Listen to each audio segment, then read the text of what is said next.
আসসালামু আলাইকুম।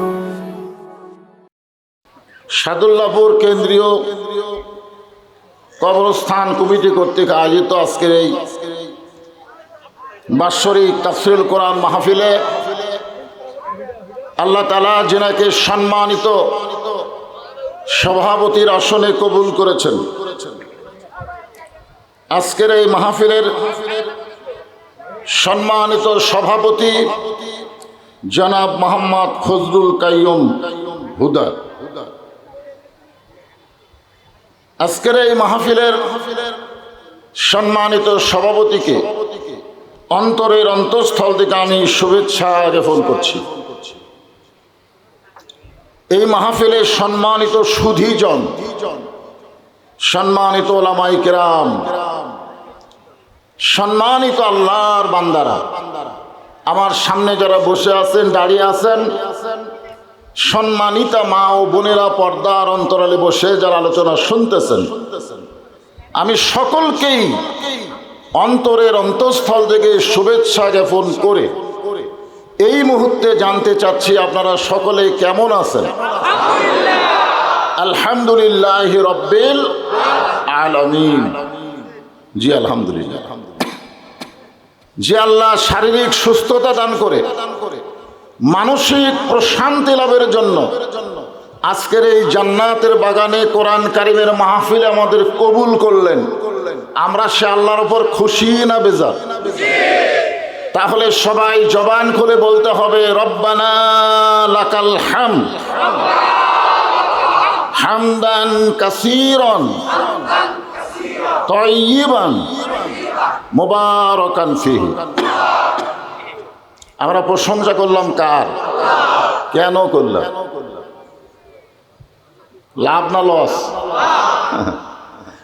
আমরা আল্লাহর প্রশংসা কেন করি? কারণ আপনারা যদি আমার প্রশংসা করেন তাহলে আপনাদের কোনো লাভ নাই, আমার লাভ, আমার দাওয়াত বেশি হবে। আপনারা কোনো নেতার প্রশংসা করেন, আপনাদের লাভ নাই, নেতা ইলেকশনে ভোট বেশি পাবে। ধরে কোন ঠিক কিনা? আপনারা যদি ডাক্তারের প্রশংসা করেন, ডাক্তার রুগী বেড়ে যাবে, কিন্তু যারা প্রশংসা করলো তাদের কোনোই লাভ হলো না। কেবলমাত্র শুধুমাত্র আল্লাহর প্রশংসা করলে আল্লাহর কোনো লাভ নাই, কোনো লাভ নাই। আমরা সারা জীবন প্রশংসা করলে আল্লাহ আল্লাহই থাকবে। ধরে কোন ঠিক কিনা? কিন্তু যারা প্রশংসা করলো তাদের প্রতি আল্লাহ এত খুশি, তামলাউল মিজান, মিজানের পাল্লাটা আল্লাহ নেকি দিয়ে পরিপূর্ণ করে দেয়। খুশি না বেজার? আল্লাহর প্রশংসা প্রধানত বহু কারণের মধ্যে তিনটা কারণ আমাদের খেয়াল করতে হবে। এক নম্বর কারণ হলো আল্লাহ জন্মগতভাবে আমাদের পক্ষে, আল্লাহ জন্মগতভাবে আমাদের পক্ষে মানে আমাদেরকে মুসলমানের ঘরে কবুল করেছে। আল্লাহ ইচ্ছা করলে আমাদেরকে হিন্দুর ঘরেও পাঠাবার পারতেন, পারতেন না? পারতেন না? আপনারা বলেন, হিন্দু আমাদের বাংলাদেশে শতকরা 8%, আর সেই হিন্দুর মূর্তি আমাদেরকে পহরা দেওয়া লাগে। ওরা করে পূজা, আমরা দিই পাহারা। কি সর্বনাশা কথা! একজন আমাকে বলতে, হুজুর আপনারা যে হারে মূর্তি পহরা দেওয়া শুরু করছেন, কেউ যেন মূর্তি ভাঙতে না পারে, এই জন্য আজান দিলে মসজিদে যান আর নামাজ শেষ করে মূর্তি পাহারা দেন। আমি বললাম, বাজান, আমরা মূর্তি পাহারা দিচ্ছি এই কারণেই আমরা ষড়যন্ত্রকে গ্রেফতার করতে চাই। ধরে কোন ঠিক কিনা? ভাঙবে ওরা আর দোষটা পাবে আমাদের মাথার উপর, এইটা যেন আর না করে, এই জন্যে আমরা পাহারা দিয়েছি। আমরা জানি ইসলাম কোনো মূর্তিরে সাপোর্ট করে না। ধরে কোন কথা ঠিক কিনা? যার প্রমাণ হলো 5ই আগস্ট। 12,000 টাকা দিয়ে মা তার সন্তানকে বিক্রি করে ক্ষুধার জ্বালায়, আর এই বাংলাদেশের সাবেক স্বৈরাচারী সরকার 400 কোটি টাকা দিয়ে তার বাবার মূর্তি তৈরি করে। যখন ঠিক কিনা? যেই পলাইছে একটা মূর্তি নাই, সব ভাঙ্গা চুরমার। এতে প্রমাণ হলো আমরা মূর্তির পক্ষের লোক না, আমরা মূর্তি ভাঙ্গার ধর্ম। জোরে বলেন কথা ঠিক কিনা? আমরা তকবীর একটু পরে হবে, ওয়াজের লাইনে উঠবে। তো যে কথা বলতেছিলাম, জন্মগতভাবে আমরা কি মুসলমান, লাভ না লস? কি লাভ? আল্লাহ কোরআনে বলেন, ওয়ামাইয়াবতাগি গায়রাল ইসলাম দীনান ফালাই ইউকবালা মিনহু। ইসলাম ছাড়া, এ কথাগুলো মনোযোগ দিয়ে শোনেন, হয়েছে করলে হবে। এটা কি সাদুল্লাহপুর হাট? এটা কি সাদুল্লাহপুর বাজার? এইটা হলো বেহেশতের বাগান। যতক্ষণ মাহফিল চলবে, অসংখ্য রহমতের ফেরেশতা দ্বারা আল্লাহ আপনাদের পরিবেষ্টিত করে রেখেছে। ধরে কোন সুবহানাল্লাহ। আল ইনসানু আশরাফুল মখলুকাত। মখলুকাতের ভিতরে মানুষ হলো সর্বশ্রেষ্ঠ মখলুক। দেখেন, মানুষ সৃষ্টির ব্যাপারে মানুষের কথা বলতে গিয়ে আল্লাহ 4টা শপথ করছেন। অতীন, অজাইতুন, অতুরি সিনিন, ওয়াহাজাল বালাদিল আমিন। তারপরে বলেছেন, লাকাদ খলাকনাল ইনসানা ফি আহসানি তাকওয়িম। তাহলে আমরা যদি হাট বাজারের মতো এখানে হইচই করি, ফেরেশতারা রিপোর্ট কি পক্ষে দিবে? এই জন্য আমরা এখানে খুবই সতর্ক হয়ে থাকব। আল্লাহ কোরআনে বলেছেন, ওয়াইজা কুরিয়াল কোরআনু ফাসতামিউ লাহু ওয়া আনসিতু লাআল্লাকুম তুরহামুন। যখন কোরআন তেলাওয়াত হবে, কোরআন থেকে আলোচনা হবে, কোরআনের তাফসীর হবে, তখন তোমরা চুপ থেকে এই কথাগুলো অনুধাবন করো। আশা করা যায় উভয়ের উপরে আল্লাহ রহমত বর্ষণ করবেন। বক্তা এবং শ্রোতা সবার উপর আল্লাহ কি রহমত বর্ষণ করবেন? মানে রহমত বর্ষণ করবেন। এজন্য হইচই না করে মনোযোগ দিয়ে আমরা শুনব। এই আয়াতের ভিতরে আল্লাহ কি বললেন? যে ইসলাম ছাড়া, আমাইয়াবতাগি গয়রাল ইসলাম আর দীন। এখানে কিন্তু ইসলামের পরে আবার দিন বলা হয়েছে। দিন কেন বলা হলো?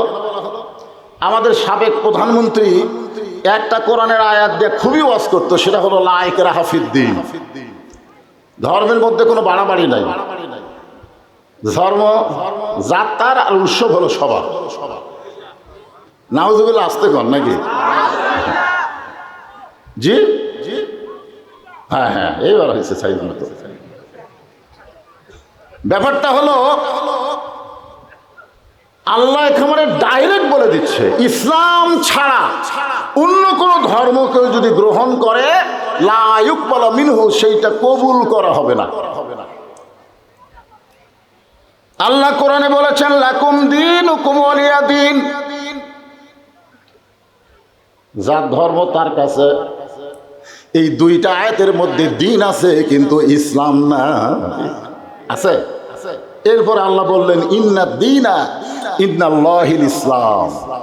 এই আয়াতের মধ্যে দিনও আছে, আবার ইসলামও আছে। এরপর আল্লাহ যখন বললেন, অমাইয়াবতাগি গয়রাল ইসলাম আর দীনান, মানে ইসলাম ছাড়া কোনো ধর্মই নাই। সুবহানাল্লাহ বলেন। ইসলাম ছাড়া কোনো ধর্ম, যতগুলো ধর্ম পৃথিবীতে আছে, ইসলাম ছাড়া সমস্ত ধর্ম হলো ভুয়া। জোরে বলেন কি? আরো জোরে, জোরসে বলুন। ভুয়া বোঝেন না? আমাদের বাংলাদেশের বগুড়ার হিরো আলম বইমেলা যখন গেছিল, সমস্ত দর্শক বলে ভুয়া। জোরে কোন কি? বাংলাদেশের ক্রিকেটার সাকিব আল হাসান যখন বইমেলায়, তখন ভুয়া। আর একটা মুস্তাফিজ বুড়া বয়সে এক চেংড়িক বিয়ে করছে, ওর বাড়ি হলো ঠাকুরগাঁও। ও যখন বউরে নিয়ে গেছিল, তখন বলে ভুয়া। আমি অবশ্য আমার ফেসবুকে একটা পোস্ট করেছিলাম যে মুস্তাফিজ বুড়া বয়সে একটা যুবতী মেয়ের বিয়ে করলো। ও যদি বিয়ে করার পরে বউটারে পর্দার মধ্যে রাখতো, তাহলে বাংলার জনগণ জানতো না এর মধ্যে ছড়ি না বুড়ি। জোরে করে কথা ঠিক।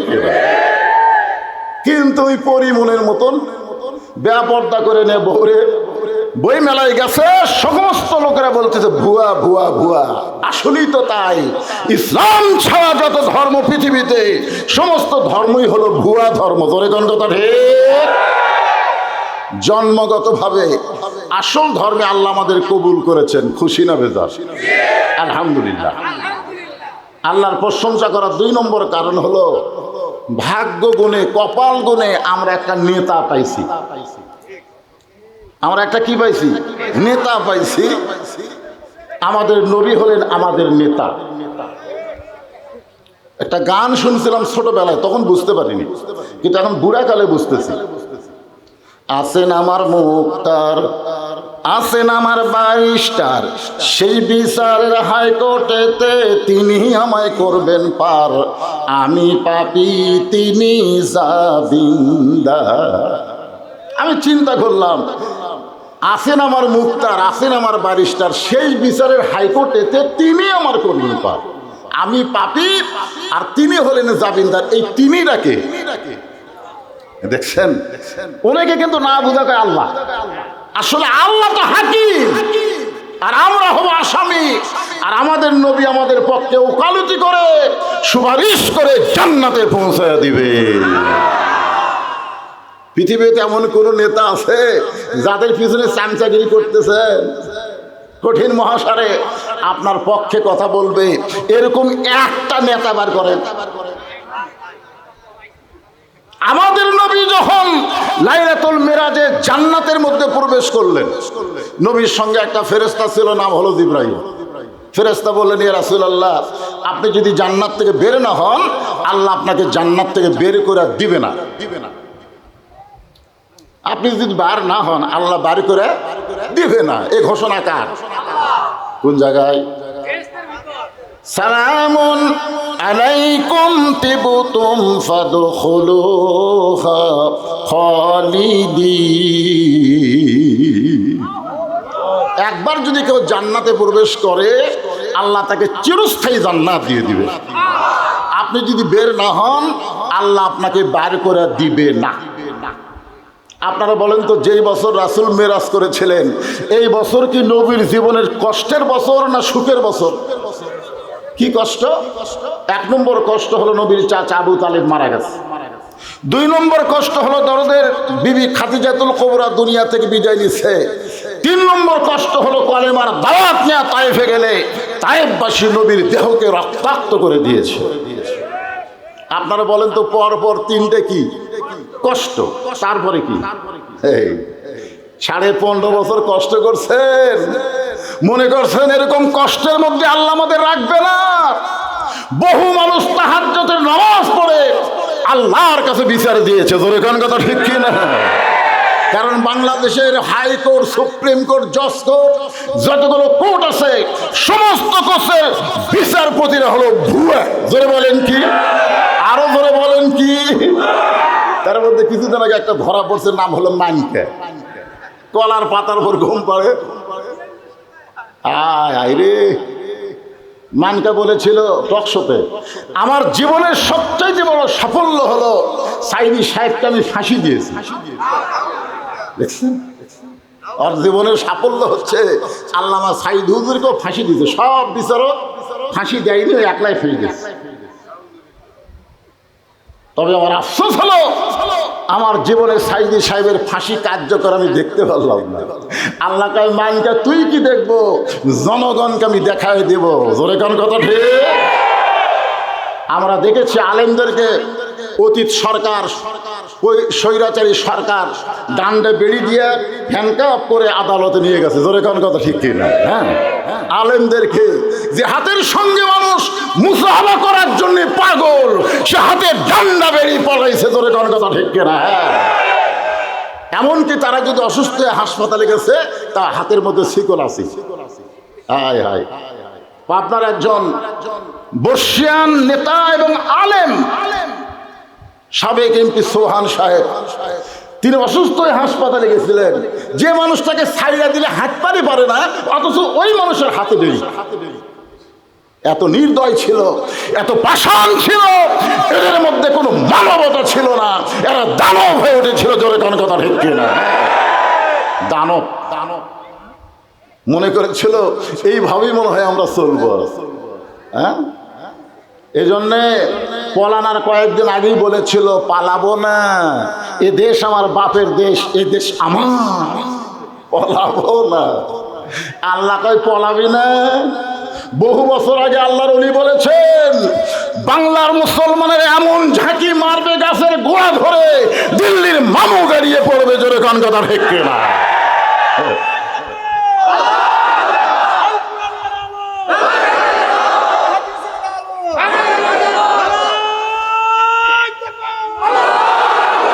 সংসদে জালো আমরা আগামীতে 300 জন ভালো মানুষকে সংসদে পাঠাবো। চোর ডাকাত বাটপার লুচ্চা হাইজাকার এমনকি মমতাদের মতন অশ্লীল গায়িকা পর্যন্ত সংসদে এমপি হয়েছিল, জোরে কোন কথা ঠিক কিনা? সারা জীবন কোরআন পড়েন, হাদিস পড়েন, আবার সিয়াসাত করে। হ্যাঁ কি এই বছর আবার হয়েছিল কি? আয় হায়, নায়ক টায়ক যা আছে সবগুলো এমপি। এই লুচ্চা জালেম লুটেরাদেরকে আর আগামী সংসদে আমরা দেখতে চাই না। ভালো মানুষ আছে না নাই? যেরকম আছে না নাই?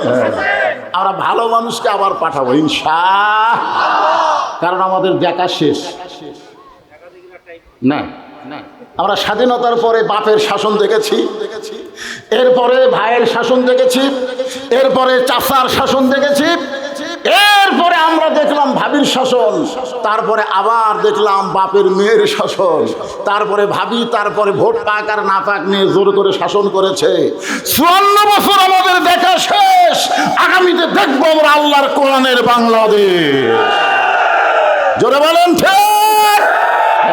আমাদের দেখা শেষ, সামনে আছে শুভ দিন, চিন্তা ভাবনা করে নিন। এখন থেকে চিন্তা করা লাগবে, কারণ কোরআনের মাহফিল, এখান থেকে আমাদের সিদ্ধান্ত গ্রহণ করতে হবে। জোরে কোন ঠিক কিনা? তো ফেরেশতা জিবরাইল বলে, ইয়া রাসূলুল্লাহ, আপনি যদি না যান আল্লাহ আপনাকে জান্নাত থেকে বের করে দিবে না। সঙ্গে সঙ্গে আল্লাহ নবী বললেন, জিবরাইল, আল্লাহ যদি আমাকে জান্নাতে থাকার জন্য ঢুকতো বলতো, আমি জান্নাতে প্রবেশ করতাম না। আল্লাহ যদি আমাকে জান্নাতে থাকার জন্য বলতো জান্নাতে প্রবেশ করেন, আমি প্রবেশ করতাম না। আমি নবী আমার জন্য নয়, আমি নবী হলাম আমার উম্মতের জন্য। এই কথা শোনার পরে সুবহানাল্লাহ বলতে কষ্ট হচ্ছে। জিবরাইল বলে, হুজুর তাহলে আপনি কি চান? রাসূল বলে, আমি জান্নাত দেখার জন্য ঢুকছি। আমার উম্মতের জন্য আল্লাহ কেমন করে জান্নাত সুন্দর করে সাজাইছে এইটা দেখার জন্য আমি জান্নাতে প্রবেশ করেছি। জিবরাইল বলে, হুজুর তাহলে কি আপনি জান্নাতে প্রবেশ করবেন না? রাসূল বলেন, ওই দিন আমি জান্নাতে প্রবেশ করব যেদিন আমার সমস্ত উম্মতেরা জান্নাতি হবে। এখন বলেন, যেই নেতা জান্নাতে গিয়েও আমাদের কথা ভোলে নাই, সেই নেতার পিছনে থাকার দরকার আছে না নাই? এমন নেতা নেত্রী ধরেন না, বিপদে বলে একলা পলায় যায়, আর বাংলাদেশের গর্তের মধ্যে লুকা থেকে আপা আপা করে। জোরে কোন কথা ঠিক কিনা? যতগুলো অডিও কল প্রকাশ পাইছে আজ পর্যন্ত কি দেখছেন যে সাবেক প্রধানমন্ত্রী কোন বড় নেতার সাথে ফোনে কথা কইছে? সবগুলা চামচা। ধরে কোন সবগুলা কি চামচা? কারণ চামচারে কোথাও যাবার পাত্রদের টাকা পয়সাও নাই। আসল যারা টাকা মারছে তারা তো সব সাইজ হয়ে গেছে। ও যে মাথা ভাঙ্গা, 2 জন ধরে টেজে তুলে দেওয়া লাগে। মাইক পালি বলে খেলা হবে, খেলা হবে। কে রে তোর মাজা ভাঙ্গা, তোর মাজাত নাই, বল তুই খেলবি কেমনে? বাংলাদেশের জনগণ ওরে কাউয়া বলেছি নে। ধরে কোন কথা ঠিক কিনা? এই সকল বড় নেতাগুলো ধরা পড়া দরকার, কিন্তু এরা যে কোন জায়গাতে আছে আল্লাহ ভালো বলে। এই সুচকা ফিসকা চামচিকা বাদুর এরা মোবাইল কল ফাঁস করে দেয়। ভাইজান খুব খেয়াল করবেন, সময় এখন আমাদের আছে না না, বুঝে শুনে আমাদেরকে নেতা নির্বাচন করা লাগবে। আল্লাহ কোরআনে বলেন, লাকাদ কানা লাকুম ফি রাসূলিল্লাহি উসওয়াতুন হাসানাহ। ভাগ্য গুণে এমন একজন নবীর উম্মত হওয়ার কারণে আমরা সকলেই জবান খুলে বলবো আলহামদুলিল্লাহ। আল্লাহর প্রশংসা করার 3 নম্বর কারণ এই যে কোরআনের তাফসীর শুনতে আপনারা এসেছেন, এই কোরআন আল্লাহ আমাদেরকে কি স্বরূপ দান করেছেন? কি স্বরূপ? না স্বরূপ। কোরআন যে আমরা শরীফ বলি না, যে কোরআন শরীফ, এখানেও লেখা আছে কোরআন শরীফ। আপনি গোটা কোরআন শরীফ পড়লে কোরআন শরীফ আপনি পাবেন না, কোরআন মাজিদ পাবেন, কোরআনুল হাকিম পাবেন, যেরকম ঠিক কিনা, কোরআনুল মুবিন পাবেন। কিন্তু এই আমরা শরীফ বলে, তাই বলে শরীফ বলা যাবে না, এটা কিন্তু আমি বলতেছি না, বলা যাবে। অনুনাজ্জিলু মিনাল কুরআনি মা হুয়া শিফাউ ওয়া রাহমাতুল লিল মুমিনিন। আয়াতে কারিমা শুধু তেলাওয়াত করলাম, আর একটা বাংলা স্লোগান আছে, আমি কি দিব? আমি যেই বলবো সব সমস্যার সমাধান, আপনারা বলবেন দিতে পারে আল কোরআন। যে আয়াতে কারিমা তেলাওয়াত করলাম এরই বাংলা অর্থ সব সমস্যার সমাধান আল কোরআনের আলো, সংসদে জালো, কোরআন হাদিস যেখানে লিল্লাহে তাকবীর। এখন আসেন, আমি সেই পবিত্র কালামুল্লাহ শরীফ থেকে একটা আয়াতে কারিমা আপনাদের সামনে তেলাওয়াত করেছি। আমাদের বগুড়া জেলায় কোনো মানুষ যখন মারা যায়, এই মরার খবর শুনে সকলে বলে ইন্না লিল্লাহি ওয়া ইন্না ইলাইহি রাজিউন। আপনাদের গায়েবান্ধার খবর কি? একই খবর। কে মরলে? না, মানুষ মরলে না। কিছুদিন আগে একজন মেয়ে মানুষ মারা গেল, নাম হলো বেগম মতিয়া চৌধুরী। নাম শুনছেন আপনারা? উনি মারা যাওয়ার পরে আমি ফেসবুকে দেখলাম কমেন্টের মধ্যে 116 জন কমেন্ট করছে। কতজন? 116 জন কমেন্ট করছে। তার মধ্যে একটাও ইন্না লিল্লাহ নাই, সব হচ্ছে আলহামদুলিল্লাহ।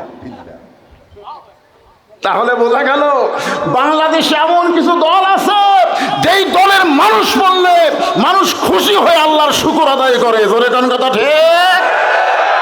আমরা কি তেমন মানুষ হব না?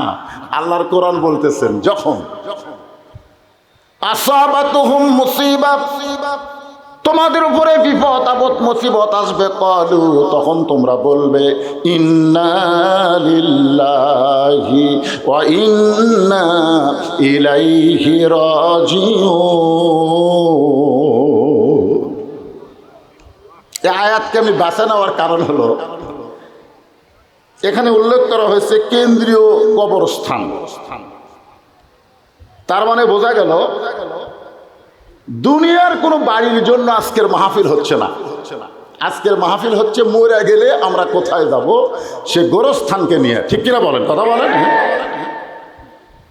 কিন্তু যেদিন ডাক পড়িবে কবর মাঝে যাইতে, জোগাড় কিছু করছো বন্ধু তার মাঝে বিছাইতে। এই যুবকেরা, এই মশান মারতেছ,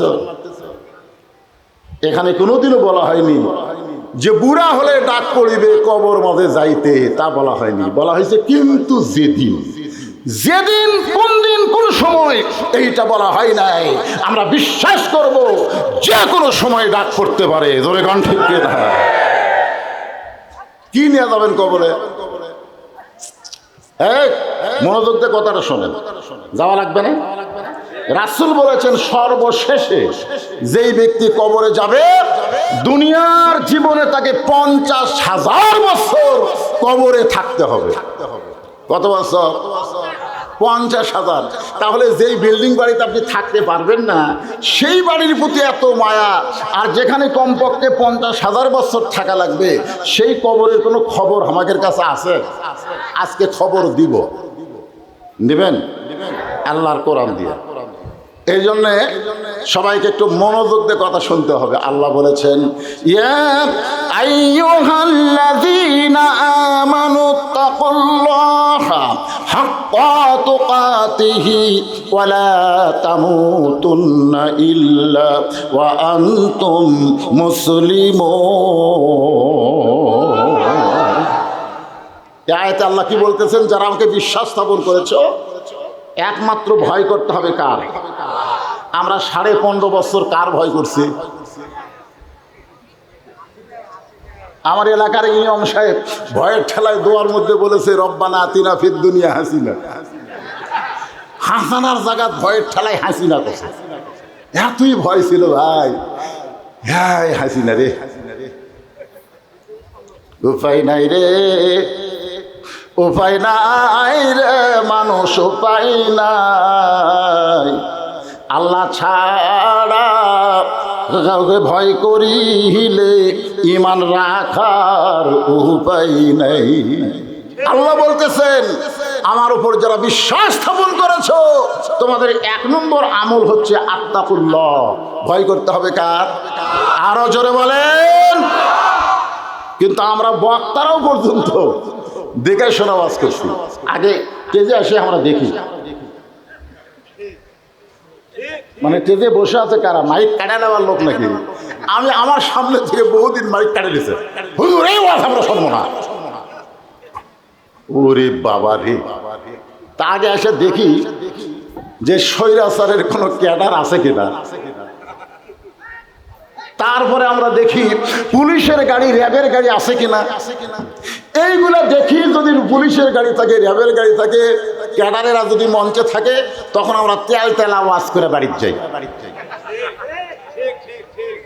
ইমান বলতেছে মৌলানা পুলিশ তোমাকে ধরবে, এই জন্য তুমি তেল আওয়াজ করে বাড়িতে যাও। গোবিন্দগঞ্জ পার হওয়ার পারবা না, আজরাইল তোমাকে গ্রেফতার করবে। জোরে কোন কথা ঠিক কিনা? আপনার বলেন তো কার ধরার গুরুত্ব বেশি, পুলিশ ধরা না আজরাইল ধরা?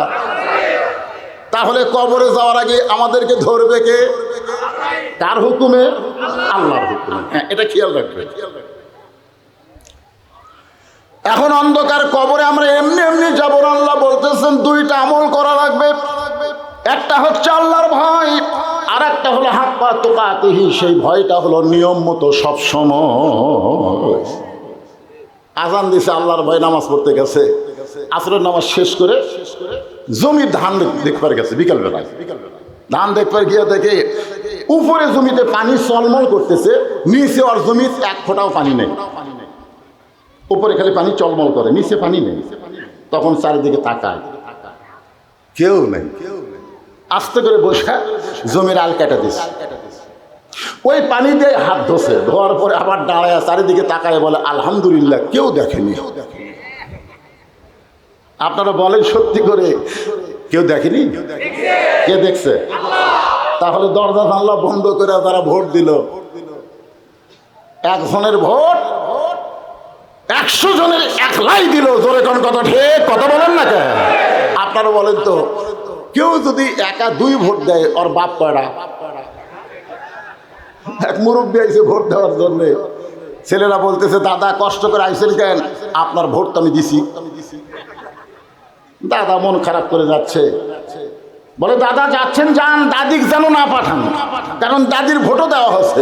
কিন্তু তোর দাদিরা 4 বছর আগে মরছে, এখন মরা মানুষের ভোট হচ্ছে, মরা মানুষের ভোট হচ্ছে। আপনারা বলেন এই যে দরজা জানলা বন্ধ করে 150টা করে যারা সিল মারলো, কে দেখলো? আর 2 কান্দর 2টা বসে আছে কে? তোমার 2 কান্দে 2 মোহরি লিখিতেছেন ডায়েরি, দলিল দেখে রায় দিবে, টাকা পয়সার নাই কারবার।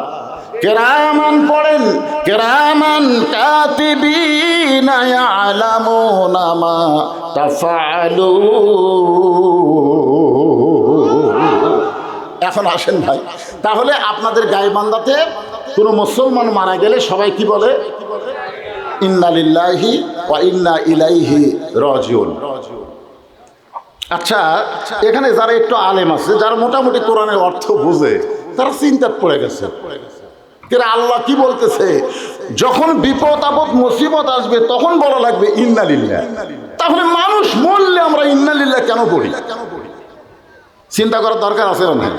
আমি বহু আলেমকে বলছি, বহু আলেম, যে ভাই মুসলমান মারা গেলে আমরা ইন্না লিল্লাহি ওয়া ইন্না ইলাইহি রাজিউন কেন পড়ি?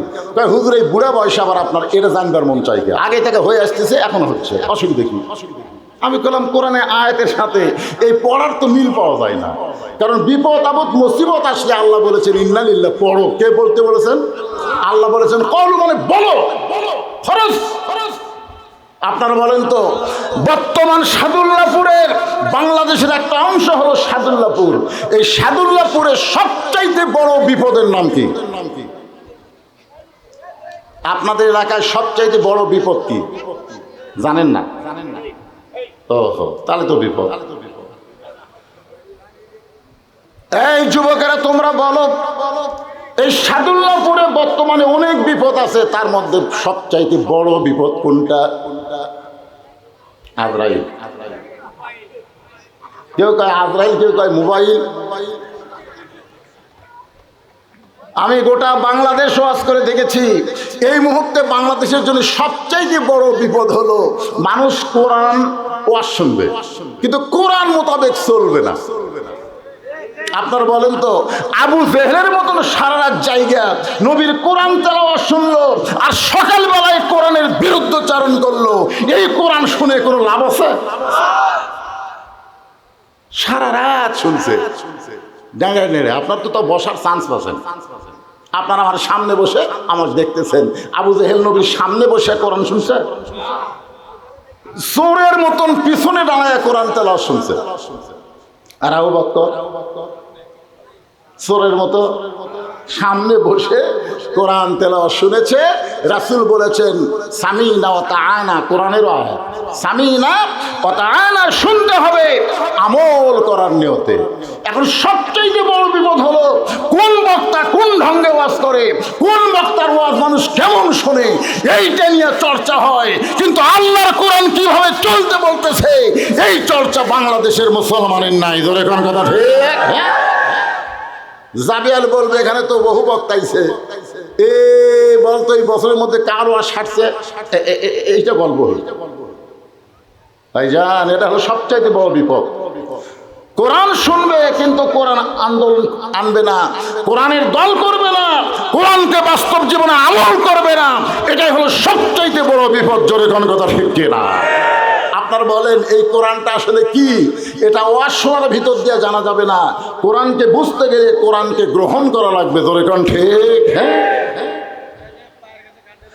আল্লাহর কোরআনকে যখন কেউ গ্রহণ করবে তখন তার চরিত্রটা কেমন হবে এইটা বোঝানোর জন্য আমি আপনাদের বলতেছি, কোরআনের শাসক বাংলাদেশের মতন ৯৬টা দেশের খলিফা, নাম হলো হযরত ওমর। নাম কি?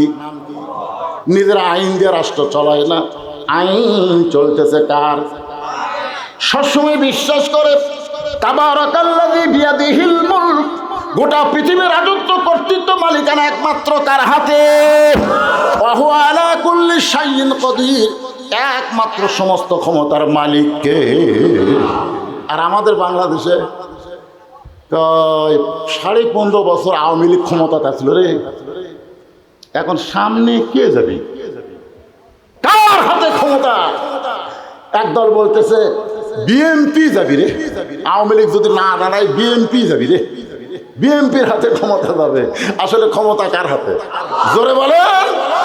কেউ যদি কোনো সময় বলে আওয়ামী লীগ ক্ষমতায় আছে, বিএনপি ক্ষমতায় আছে, অমুক দল ক্ষমতায় আছে, বলা মাত্র সে মুশরিক হয়ে যাবে। ক্ষমতার মধ্যে কোনো ভাগাভাগি চলবে না, একমাত্র ক্ষমতা আমার আল্লাহর। জোরে বলেন কথা ঠিক কিনা? ক্ষমতা যদি আওয়ামী লীগের হাতে থাকে পলালো কেন? এই কথা বলেন, পলালো কেন? তোমরা জানো না, আল্লাহ বহু আগেই বলে দিয়েছে। কি বলেছেন? তুযিল্লু মান তাশা ওয়া তুইজ্জু মান তাশা ওয়া তুযিল্লু মান তাশা বিয়াদিকাল খায়র ইন্নাকা আলা কুল্লি শাইইন কাদির। সম্মান দেওয়ার মালিককে, সম্মান দিয়া চেয়ারে বসানোর মালিককে, আবার অপমান করার মালিককে, ঘাট ধরে নামানোর মালিককে, ভালো মন্দর মালিককে, সমস্ত ক্ষমতার মালিককে। তাহলে কইলে 42 সাল 41 সাল পর্যন্ত কোন আক্কেলে কইলে? তুমি 4 তারিখে জানো না 5 তারিখ তোমার কি ঘটবে? জোরে কোন কথা ঠিক? আরে আফসোস, সময় চাইছিল, সময় চাইছিল 2 ঘন্টা আমার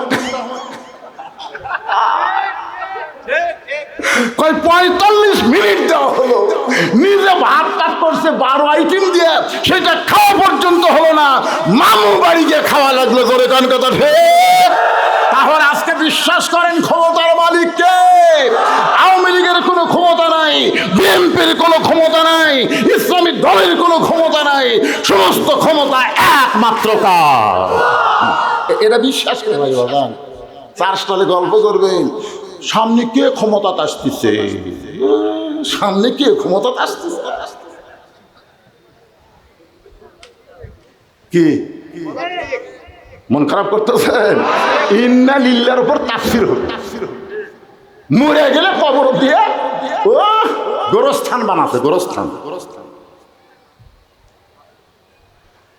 এটা হবে 2018 সালে সাপাহারে এক হিন্দু মুসলমান হলো আমার হাতে, আমাকে বলে হুজুর কলমা পড়াই দেন মুসলমান হবো। মুসলমান হওয়ার পরে আমি হিন্দুটাকে বললাম, বাজান তুমি মুসলমান হলে কি দেখে?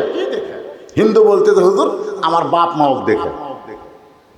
তোমার বাপ মাকে দেখে তুমি মুসলমান হলে? আমার বাপ মা মারা গেলে আগুন দিয়ে পোড়া হয়েছে হুজুর। আমার বাবাকে কাঠের খড়ির উপর যখন রাখা হলো, বাবার পা পিছন দিকে ছিল, সেই পা টেনে নিয়ে এসে ভাঙলো। পাও যখন সোজা হয় না তখন পাও ভেঙে ফেলে দিয়ে তার উপর মোটা মোটা কাঠ দিয়ে আগুন ধরানো হলো। আমি একজন হিন্দু, আমার বাবা মরার পরেও তাকে আগুন দিয়ে পুড়ে শাস্তি দিয়ে দুনিয়া থেকে ভূষ্মিত করা হলো। আমি একজন মুসলমানের মরা দেখেছি, মরার পরে তাকে কত যত্ন করে গোসল করায়া, তাকে কাফনের কাপড় পরায়া, তার জানাজা করে যখন গোরস্থানে দাফন করা হয়, এই দৃশ্য দেখার সঙ্গে সঙ্গে আমি বললাম একমাত্র জাত হলো মুসলমান জাত। জোরে কোন কথা ঠিক কিনা? আমি হিন্দু ধর্মকে আমার অন্তর থেকে বের করে দিয়ে আমি মুসলমান হইলাম। দেখছেন, আর কিছুই দেখেনি, খালি মুসলমানের গোরস্থানে দাফন করা দেখে ওই মুসলমান হয়ে গেছে। বুঝতে পারতেছেন না আপনি কোন জাত?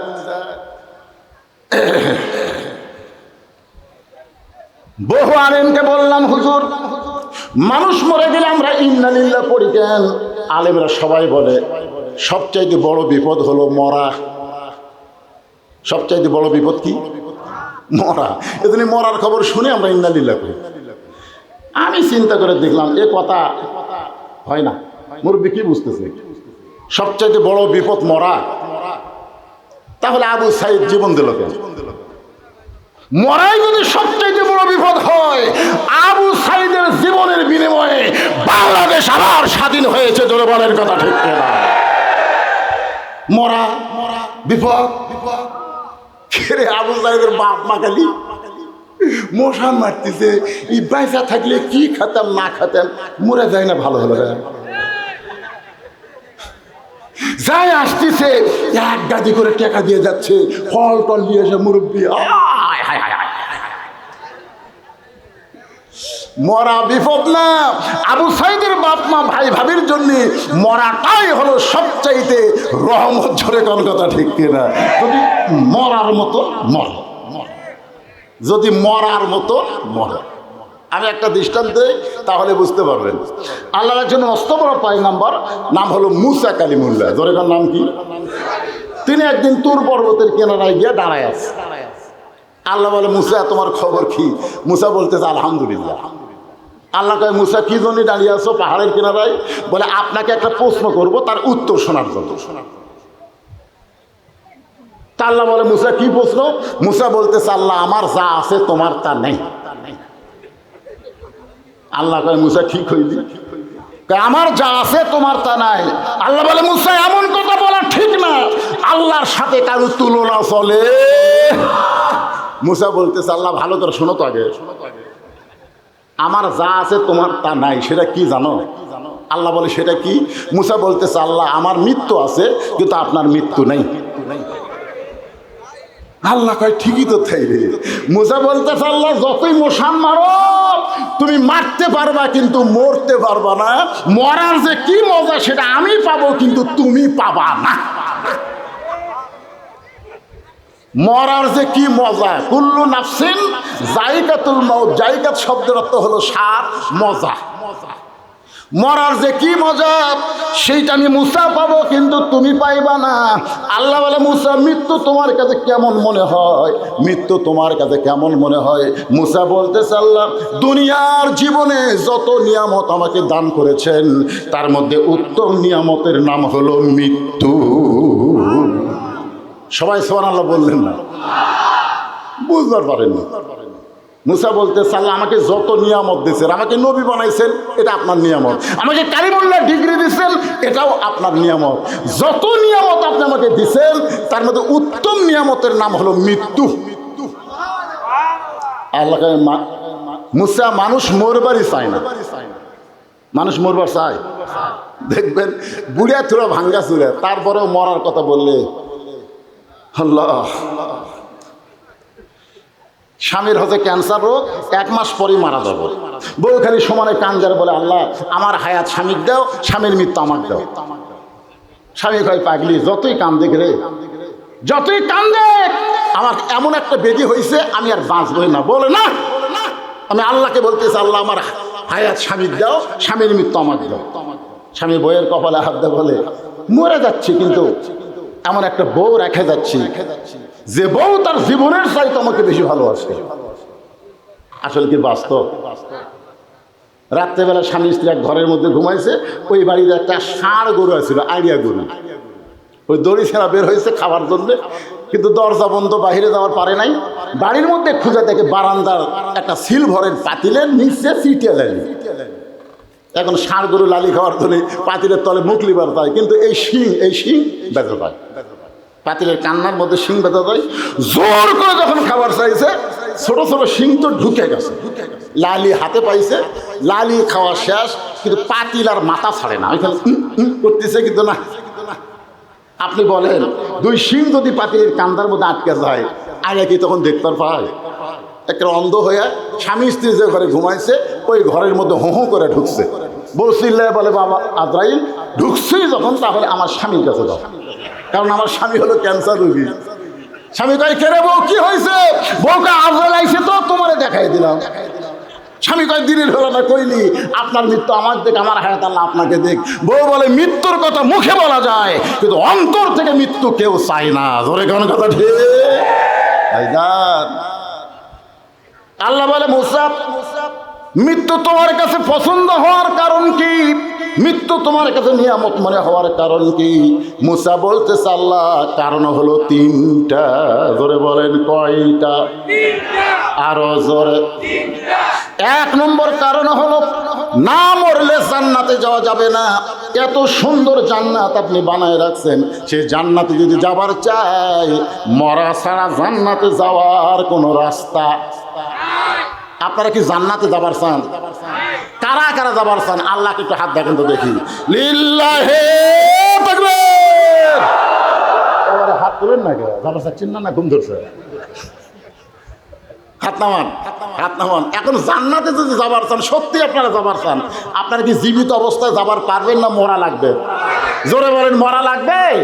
তাহলে জান্নাতে যদি যাবার চাই কি চাই? সকলে বলেন ভরতে চাই। জান্নাতে যাবার চাইলে কি চাই? আরো জোরে জোরসে বলুন। ফেরেশতা কয় আল্লাহ জীবনে বহু মাহফিলে গেলাম কিন্তু মরতে চাই মিছিল তো কোনো মাহফিল হয় নাই। আল্লাহ বলে ফেরেশতা সাক্ষী থাক যে বাংলার মুসলমান মরাকে নিয়ে কোনো টেনশন করে না, ওই বাংলাদেশে হাসিনার মতন স্বৈরাচারী জালেম আর ক্ষমতায় কোনোদিন বসবে না। জোরে কোন কথা ঠিক? আমরা এতদিন আল্লাহ বাদ দিয়ে হাসিনার ভয় করার কারণ হলো আমরা মরবার চাই না। জোরে কোন কথা? কথা কন না কেন? কথা কন না কেন? আপনি যতই চেষ্টা করেন বাতিলের সঙ্গে আপোষ করে বাঁচার, আপনি বাঁচতে পারবেন না।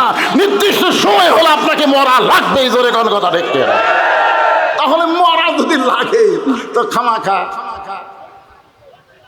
আপোষ কার সাথে? কথা কয় না। আপোষ কার সাথে? নমরুদের আগুনের চূড়ার দিকে আমাদের জাতির পিতা আপোষ করে নাই, আপোষ করেছে আল্লাহর সাথে। ধরে কোন ঠিক কিনা? নমরুদ খালি বারবার কয়, ইব্রাহিম যে আগুনের চূড়া জ্বলাইছি একবার তাকায় দেখ, একবার তাকায় দেখ, চরকের রশি যখন টান মারবো আগুনের চূড়ার মধ্যে পড়ে তুই পুড়ে ছাই হয়ে যাবি। ইব্রাহিম একবার কি বলবা না? আমার আগুনের চুলার দিকে তাকায়া ইব্রাহিম আল্লাহর দিকে তাকায়া বলতেছেন, হাসবি আল্লাহু নিমাল ওয়াকিল ওয়া নিমাল মাওলা ওয়া নিমান নাসীর। কে রে নমরুদ? নমরুদ, তুই আগুনের চুলা বানাইছিস, পোড়ানোর ক্ষমতা তোর হাতে নাই। পোড়ানোর ক্ষমতা কার হাতে? আমি সে আল্লাহর দিকে তাকাই। আমাদের সকলের মৃত্যু হবে অনিবার্য। মৃত্যু যখন হবে, এই মৃত্যু যেন সাধারণ মৃত্যু না হয়, এই জন্য আমার আল্লাহর দিকে তাকায় থাকার দরকার আছে না নাই? আল্লাহ বলেছে, লা তামুতুন্না ইল্লা ওয়া আনতুম মুসলিমুন। তাহলে জান্নাতে যাইতে গেলে মরা লাগবেই। একটা দৃষ্টান্ত শুনলে আপনাদের কাছে ক্লিয়ার হয়ে যাবে। এই মাঝখানে দাঁড়ায় কি? এই এরাই তো হলো কিশোর গ্যাং। কিশোর গ্যাং, তিনটা ছেলে একসঙ্গে দাঁড়াচ্ছে। এরা যদি খালি বেড়া যায়, এদেরকে আপনি চেনেন? হায়, আমাদের কিশোর আর এই যুবকদেরকে সাইজ করবার গেলে আল্লাহর কোরআনের আইন ছাড়া এদেরকে সাইজ করা যাবে না। তোর এখন কথা শিখছে না। আমাকে একজন বলল, হুজুর আমাদের এলাকায় যুবকেরা যে হারে নেশায় আসক্ত হয়েছে, আমাদের এলাকার যুবতী মেয়েরা যে হারে বেপর্দা হয়েছে, আমাদের এলাকার অনেক মুসলমান দাবি করে আজান হলে মসজিদ যায় না, এমনকি লুকে চুপে জুয়াও খেলা হয়। হুজুর এই ব্যাপার আপনি ওয়াজ করবেন? আমি বলি, একটাই ওয়াজ, ইংরেজদের তৈরি আইন দিয়ে এই ঘূর্ণিধরা সমাজকে সাইজ করা যাবে না। এইটাকে সাইজ করতে গেলে আল্লাহর কোরআনের আইন লাগবে। জোরে কোন কথা ঠিক কিনা? ডক্টর কামালের সংবিধান দিয়া এই বাংলাদেশকে সাইজ করা যাবে না। সাইজ করতে গেলে আল্লাহর কোরআনের সংবিধান লাগবে। জোরে কোন কথা ঠিক কিনা? সব সাইজ, সব সাইজ হয়ে যাবে। নামাজ পড়বো না, তোর দাদাও পড়বি, বেপর্দা হয়ে ঘুরবি, ফাতেমা হওয়ার জন্য প্রতিযোগিতা করবি। জোরে কোন কথা ঠিক কিনা? খালি আইনের দরকার, এ ওয়াজ দিয়ে কাম হবে না। 13 বছর নবী কম ওয়াজ করছিল, 400 বছর আবু জেহেলের কাছে গেছে, কলেমার দাওয়াত দিছে, তাও সারা ঘাটতেরা কলেমা গ্রহণ করেনি। জোরে কোন কথা ঠিক কিনা? কোরআন দিয়ে যখন আইন শুরু হলো, আবু জেহেলকে বদর যুদ্ধে ঘাড় সাইজ করে দিল। জোরে কোন কথা ঠিক কিনা? শুনবো না তোর ঘাড়ে শুনবি। আজকে আমাদের বাংলাদেশে এরকম সমস্যা কেন? ইন্না লিল্লাহ দিয়ে আপনাদেরকে একটু তাফসির করে বুঝাবার চাই ভাইজান। আর কে উঠবে নাকি? এই দেখ যুবক, ওই কি বাদাম বেচতেছে নাকি রে? এ কে বাদাম খাচ্ছেন রে? এ কে বাদাম খায়? কে বাদাম খায়? আপনারা জানেন যাদেরকে ফেরেশতা পাহারা দিচ্ছে, যেই জায়গার মধ্যে বসে আছেন, আল্লাহ তাআলা এটা ইবাদতের মধ্যে শামিল করে নিয়েছে। ধরে কোন সুবহানাল্লাহ। আর বাদাম খান, যারা বাদাম খাচ্ছে এতে পেটের কিন্তু দোষ হয়ে যাবে, এমন অসুখ হবে। হ্যাঁ, বাদাম খাবার দেন, একটু মনোযোগ দিয়ে শুনবেন। আল্লাহ বলে, মুসা মৃত্যুকে পছন্দ করার 2 নম্বর কারণ কি? মুসা বলতেছে, আল্লাহ মৃত্যুকে পছন্দ করার 2 নম্বর কারণ হলো, আমার মৃত্যুটা কেবলমাত্র আপনার জন্য আমি ওয়াকফ করেছি। এখন আপনাদের কাছে আমার প্রশ্ন হলো, আমরা মরবো কার জন্যে? যারা বলবেন না তারাও মরবেন, আর যারা বলতেছেন তারাও মরবেন। 2 মরা কিন্তু এক না। এদের সবাই জবান খুলে বলবেন, আমরা মরবো কার জন্যে? ইন্না সলাতি ওয়া নুসুকি ওয়া মাহইয়ায়া ওয়া মামাতি লিল্লাহি রাব্বিল আলামিন। আল্লাহর জন্য যদি মরেন, সে মরাটা কেমন? আরে উকিল বলতেছে, আপনার তো ফাঁসির রায় হয়ে গেছে, যে কোনো মুহূর্তে আপনার ফাঁসি কার্যকর হবে। এই ফাঁসি থেকে যদি বাঁচতে চান তো রাষ্ট্রপতির কাছে একটা দরখাস্ত লেখেন। কার কাছে? আসামি খালি মুচকি মুচকি হাসে। উকিল বলে, হাসেন কেন? বলে, হাসার কারণ হলো তোমার কথা শুনে। তুমি আমার কি বুঝ দিচ্ছ উকিল যে রাষ্ট্রপতির কাছে বাঁচার দরখাস্ত লেখা লাগবে? আমি আমার জীবনে 3টা রাষ্ট্রপতি ক্ষমতার থাকা অবস্থায় মরা দেখছি। একটা হলো বঙ্গবন্ধু শেখ মুজিবুর রহমান, একটা জিয়াউর রহমান, একটা জিল্লুর রহমান।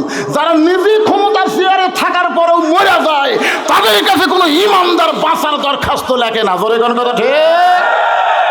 উকিল বলতেছে এ গোয়ারকি করার কারণে আপনার ফাঁসি হবে।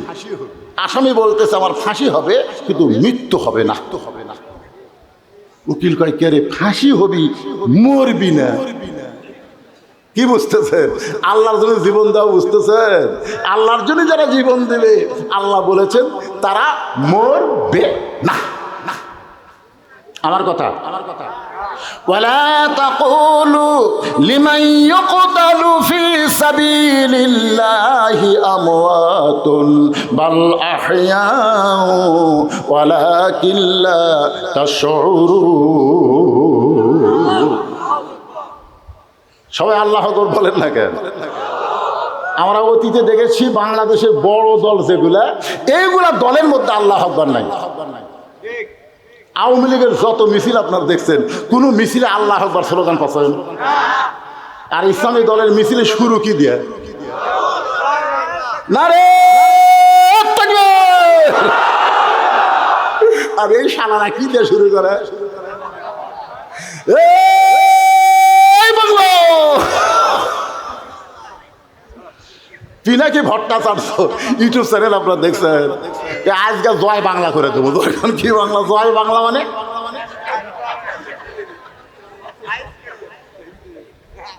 আপনার বলেন তো, আওয়ামী লীগের মিছিলে কেউ যদি ভুল করে আল্লাহু আকবার বলে, ওকে মিছিলের মধ্যে রাখবি না ঘাট ধরে বার করে দিবে?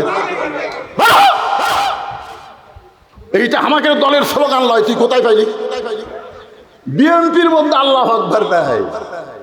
আপনারা এখানে যারা বসে আছেন, আপনারা আওয়ামী লীগ করেন, বিএনপি করেন, এই জন্য আল্লাহু আকবার বলতে আপনাদের সমস্যা হচ্ছে। আল্লাহর কোরআনের তেলাওয়াত শুনলে ঈমান বাড়ে না কমে? প্রমাণ কি? আল্লাহর কোরআন। ওয়াইজা তুলিয়াত আলাইহিম আয়াতুহু জাদাতুহুম ঈমানাও ওয়া আলা রাব্বিহিম ইয়াতাওয়াক্কালুন। একটু মনোযোগ দিয়ে শুনবেন। হুসাইন রাদিয়াল্লাহকে হত্যা করার পরে তার মাথাটা নিয়ে গেছে দামেস্কে ইয়াজিদের দরবারে,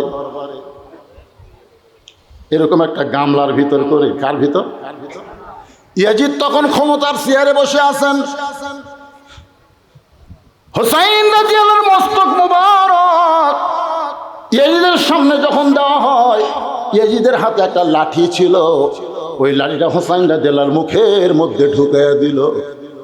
দেহ পড়ে আছে কারবালায়। ধরে কোন দেহ কোথায়? আফসোস করে লাভ নাই, শোনা লাগবে। 50 বছর কোরআনের হক তাফসীর করে বিনা অপরাধে আল্লাহর ওলিকে জেলখানায় বন্দি করলো। আমরা সমস্ত আলেম যখন তার হেফাজতের দোয়া করি, জেলখানার মধ্যে আল্লাহ তার চেহারাকে এত সুন্দর করে দিল, বাতিল সরকার বাধ্য হয়ে জেলখানাতে বের করে হাসপাতালে নিয়ে গিয়া ইঞ্জেকশন পুশ করে তার দুনিয়া থেকে বিদায় করে দিল। আল্লাহর বান্দারা শোনেন, বাংলাদেশের ময়না পাখিগুলোকে ধরে ধরে খাঁচায় বন্দি করে, আর কাউয়ার মতন কাউয়াকে তারা বাহিরে থাকার অবকাশ দিয়ে দেয়। ধরে কোন কথা ঠিক কি না? আবার সোনার ময়না পাখি, আফসোস করে লাভ আছে। ইতিহাস ইতিহাস ক্ষমতার চেয়ারে বসে লাঠি হুসাইন রাদিয়াল্লাহর মুখের মধ্যে ঢুকে দিছে। দেহ পড়ে আছে কারবালায়, মাথাটা নিয়ে গেছে। সেই মাথাটাকেও অসম্মান করার জন্য মুখের মধ্যে লাঠি ঢুকায় বলে, হুসাইন তুই শেষ। জিদ করে নানার ইসলাম প্রতিষ্ঠা করবি, আজকে ইয়াজিদ আমি বহাল তবিয়তে, তুই শেষ হয়ে গেছিস। ইয়াজিদের সামনে যতগুলো মুসলমান ছিল সবাই মাথা নিচু করে বসে আছে, কারণ লোক মা দিলি লোকমা দিলেই তাকে শেষ করে দিবে, একজনও মাথা তোলে না। আবু সাইদ চিন্তা করে কেউ তখন মাথা তুলতেছে না, সবাই যখন বাতিলের ভয়ে আল্লাহর ভয় ভুলেই গেছে, ঠিক ওই সময় শুধু মাথাই তুললেন না, দুই হাত প্রসারিত করলেন, মার মার। এরকম জুলুমের অন্ধকারে বেঁচে থাকার কোনো লাভ নাই। ইমানের সাথে জীবন দিয়া আল্লাহর নূরানি ইমানের আলোতে আমি যাবার চাই। ধরে কোন কথা ঠিক? হ্যাঁ। আবু সাইদের দেখানো পথে 1500 ছাত্র জনতা জীবন দিল। এত বছর আমাদের এত দল ছিলাম, স্বৈরাচারের কিছুই করতে পারি নাই। আল্লাহ কয় রক্ত পড়েছে জমিনে, অস্ত্রের ভয় দেখেও আমার ইমানদারেরা আর লড়বে না। একজন পুলিশের আইজিপি স্বরাষ্ট্রমন্ত্রীকে বলতেছে, কি করব স্যার? সমানে গুলি করবে, লাভ নেই, লাভ নাই। তো গুলি করি, যেটা মরে ওই জায়গা ফাঁকা হলে আর একজন দাঁড়ায়, আর একজন দাঁড়ায়। কেউ বাবারে মারল রে এই কথা বলে কেউ পালায় না। তাহলে আমরা কি করব? যখন বুঝতে পেরেছে বাতিলের সঙ্গে আপোষ করে বাঁচার চাইতে ইমানের সাথে জীবন দেওয়া অনেক ভালো। ধরে কোন কথা ঠিক? হ্যাঁ। সবাই মাথা নিচু করে আছে ইয়াজিদের কাছে। আপনারা বলেন আসরের ফরজ নামাজ কয় রাকাত? 3 রাকাতে যদি কেউ বসে, বসা লাগবে 2 রাকাতে না 4 রাকাত, কিন্তু বসে গেছে 3 রাকাত। এখন আপনারা যদি মনে করেন ইমাম সাহেব টাইটেল পাস, দাওরা পাস, এতদিন 4 রাকাত পড়াছে, আজকে 3 রাকাত পড়াছে, আমরাও পড়ব। আপনার কোন নামাজ হবে? জোরে কোন নামাজ হবে? সবাই যখন বসে আছে, শেষ কাতারে একজন মুসল্লি ভ্যান চলায়, অটো ভ্যান চলায়, ওই এখন বলছে আল্লাহু আকবার, আল্লাহু আকবার, মানে লোক মাতিছে 3 রাকাতে বসা যাবে না। তো হুজুর আপনি বসলেন কেন? আল্লাহু আকবার, দাঁড়ান। ইমাম সাহেব বলতেছে মনে মনে যে আমি স্বৈরাচারী হচ্ছি, ভোট ছাড়াই ক্ষমতা থাকতে চাই। ধরে কোন কথা ঠিক কিনা? ওই আল্লাহু আকবার শব্দ শুনে সব মুসল্লি খারাপ হয়েছে, কিন্তু ইমাম দাঁড়ায়নি। এখন আপনাদের কাছে আমার মন জানতে চায়, সমস্ত মুসল্লি কি ইমামের পক্ষে থাকবে না ভ্যানালার পক্ষে যাবে? কেন যাবে? কারণ ভ্যানালা যেটা করতেছে সেটা নিজের কাজ না। নেতা ভুল করলে তাকে লোকমা দিয়ে সাইজ করা হলো ইমানের দায়িত্ব। ধরে কোন ঠিক কিনা? কিন্তু কেউ সাইজ করে না, সবাই মাথা নিচু করে। তার মানে বোঝা গেল ইয়াজিদ যা করবে তাই, বাধা দেওয়ার কেউ। এমন সময় 80 বছর একজন বুড়া সাহাবী, 80 বছর একজন বৃদ্ধ মাজায় লাঠি ভর দিয়ে দাঁড়ায় গেছে। লাঠি ভর দিয়ে দাঁড়ায় বলতেছে, ইয়াজিদ তুমি যার মুখের মধ্যে লাঠি ঢুকাইছো তারে তুমি চিনো? সুবহানাল্লাহ বলে। ইয়াজিদ যার মুখে লাঠি ঢুকায় তুমি তিরস্কার করতেছো, তাকে তুমি চিনো? যদি তুমি চিনতে পারো তাহলে এরকম বেয়াদবি কথা তুমি বলতা না। আজকে যে আলেমদেরকে তুমি ইয়াজিদের মতন স্বৈরাচারী হয়ে বিনা অপরাধে জেলখানায় ঢুকাইছো, অনেক আল্লাহর কোরআনের নেতাদেরকে বিনা অপরাধে তুমি ফাঁসির মঞ্চে নিয়ে গেছো। ধরে কোন কথা ঠিক কিনা? তুমি কি তাদের চিনো? চিনো না। একই অবস্থা। ওই বুড়ো সাহাবীর নাম হলো আনাস ইবনে মালিক। জোরে বলেন বুড়াটার নাম কি? আনাস ইবনে মালিক। ঠিক মতো দাঁড়াবার পারে না, লাঠি ভর দিয়ে দাঁড়ায় বলতেছে, ইয়াজিদ তুমি যার মুখে লাঠি দিয়ে তিরস্কার করতেছ তারে কি তুমি চিনো? চিনো? আমি একাধারে 10 বছর আল্লাহর নবীর খাদেম ছিলাম। সুবহানাল্লাহ বলেন। ওই বুড়া সাহাবী বলতেছে আমি একাধারে 10 বছর আল্লাহর নবীর খেদমত করেছি। নবী ফরজ নামাজগুলো মসজিদে জামাতের সঙ্গে আদায় করতেন, নিজে ইমামতি করতেন, আর সুন্নাত নফলগুলো আল্লাহর নবী বাড়িতে পড়ায় পছন্দ করতে। ফরজগুলো নবী কোথায় পড়তেন? জোরে বলেন কোথায়? মসজিদে। আর সুন্নাত নফলগুলো বাড়িতে পড়তেন। আল্লাহ রাসূল বলেছেন বাড়িকে তোমরা ভূতের বাড়ি বানায়ো না। বাড়িকে মাঝে মধ্যে নামাজ পড়া দরকার আছে না? কোন নামাজ? ফরজ। আনাস ইবনে মালিক বলে আল্লাহর নবী বাড়িতে নফল নামাজের নিয়ত করলেন, নবী রুকু করে যখন সেজদায় গেছে, এমন সময় ওই হোসাইন যার মুখে লাঠি ঢুকাইছো, ওই হোসাইন কোত্থেকে দৌড়ে এসে নানার পিঠে লাফ দেয় চড়ে বলতেছে, চল ঘোড়া চল, চল ঘোড়া চল। আমি আনাস আশ্চর্য হয়ে গেলাম, নবীর পিঠে চড়ে চল ঘোড়া বলতেছে। আমি হোসেনের বেয়াদবি দেখে আর সহ্য করতে পারলাম না। আমি আস্তে করে গিয়া নবীর পিঠ থেকে যখন হোসেনকে নামাবার চাই, এমন সময় আল্লাহ নবী নামাজ পড়া অবস্থায় আমাকে নিষেধ করলেন। কিছুক্ষণ পরে হোসাইন বলতেছে, যে ঘোড়া চলে না এই ঘোড়ার পিঠে খামাকা বসে থেকে কি করব। যখন হোসাইন রাগ করে চলে গেছে, এমন সময় নবী নামাজ শেষ করে চোখের পানি নিয়ে আমি বললাম, নবী গো, এত বড় বেয়াদবি করতেছে, আমি পিঠ থেকে নামাবার চাইলাম, আপনি কেন নামাজ পড়া অবস্থায় নিষেধ করলেন? আল্লাহ নবী বলে, রে আনাস, তুমি কি জানো আমি হোসেনকে পিঠ থেকে নামাবার চাইছিলাম, কিন্তু নামাজের মালিক আল্লাহ বলে, হাবিব, আপনি নবী যেমন হোসেনকে ভালোবাসেন, আমি আল্লাহ তেমন ভালোবাসি। আপনার ঘোড়া বানায় খেলতেছে, আমি আল্লাহর বড় ভালো লাগতেছে। যতক্ষণ আপনার পিঠে বসে থাকবে, আপনি সেজদা থেকে মাথা উঠাবেন না। ইয়াজিদ, নবীরে ঘোড়া বানাইলে আল্লাহর ভালো লাগে, আর তার মুখে তুমি লাঠি ঢুকায় বলতেছো তুমি শেষ, তুমি শেষ। আল্লাহর নবী মসজিদ নববীর মধ্যে ওয়াজ করতেছেন। মসজিদ নববী, এই যুবকেরা, মেসি নেইমারের ভক্ত হসো? হ্যাঁ, মেসি নেইমার রাত 3টা পর্যন্ত আর্জেন্টিনার খেলা দেখে, ফজর আজান শুনে ঘুমায় যায়। এরা মুসলমান। 3টা পর্যন্ত কার খেলা দেখে? মেসির খেলা দেখে। কোন দিক দিয়ে গোল দেয়, পরের দিন ওটাই আর কি টক শো।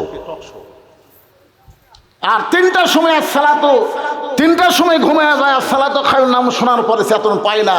ও কি মুসলমান? কথা বলেন, মুসলমান? লা সালাত আলা দীনা, যার নামাজ নাই তার কোনো ধর্ম নাই। বাইনাল আবদি ওয়াল কুফরি তরকুস সালাত, বান্দার কাফিরের মধ্যে পৃথক করার জিনিস তার নামই হলো নামাজ।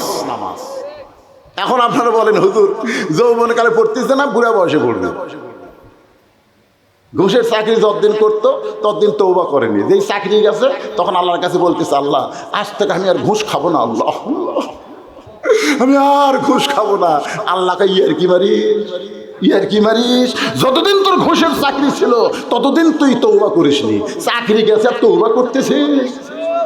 বুড়া বয়সে কাঁদতেছে আর বলতেছে, আল্লাহ আমি আর চুরি করব না, আমি আর চুরি করব না। আল্লাহ বলতে, তুই চুরি করে পারবো? সারা জীবন যৌবন শয়তানত দিয়ে বুড়া বয়সে শালা সিয়াল্লে মসজিদে গেছে। এরকম কিছু বুড়া আছে না নাই? কথা কন না কেন? হ্যাঁ, সারা বছর শয়তানি করেছে, এখন মসজিদে কাতার সোজা করে মুসল্লি নামাজ পড়বে, এইটাও পড়বা দিবি না, মাঝখানে এক চেয়ার বসায় দিচ্ছে।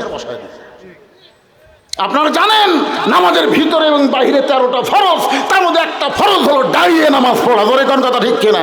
তুমি কত বড় মরদ হয়ে গেছো, চেয়ার নিয়ে আল্লাহর সামনে বসেছো। এই জন্য আমার ওয়াজে আছে, কোনো মসজিদে কোনো চেয়ার থাকলে ওই চেয়ার কেউ যদি ভাঙবার পারে, একটা ওমরা হজের সওয়াব আল্লাহ তাকে দান করে দিবে। মান সাল্লাল্লাহু তাআলা আশ-শাহাদাতু বিসিদকিন বাল্লাগাহুল্লাহু মানাজিলা শুহাদা ওয়া মাতা আলা ফিরাশিহি, রাওয়াহুল বুখারী কিতাবুল মাগাজি। জোরে বলেন মারহাবা। কি আপনাদের মসজিদে চেয়ার আছে? থাকলেই বুঝবেন কাতার শেষ। আল্লাহর বান্দার একটু মনোযোগ দিয়ে শুনবেন। নবী আমার সাহাবীদেরকে নিয়ে আলোচনা করতেছে। আনাস বলে, ইয়াজিদ, যার মুখে তুমি লাঠি ঢুকাইছো তাকে তুমি চিনো? সাইয়্যিদুশ শাবাবি আহলিল জান্নাহ, জান্নাতি যুবকদের সর্দার হবে 2 জন, একটা হলো হাসান আর একটা হলো হুসাইন। যুবকেরা একটু মনোযোগ দিয়ে শোনো। হাজার হাজার সাহাবী নবীর ওয়াজ শুনতেছে। সমস্ত সাহাবী যখন ওয়াজ শোনে, তখন নবী ব্যাকুল হয়ে গেছে, কথা বলতেছে।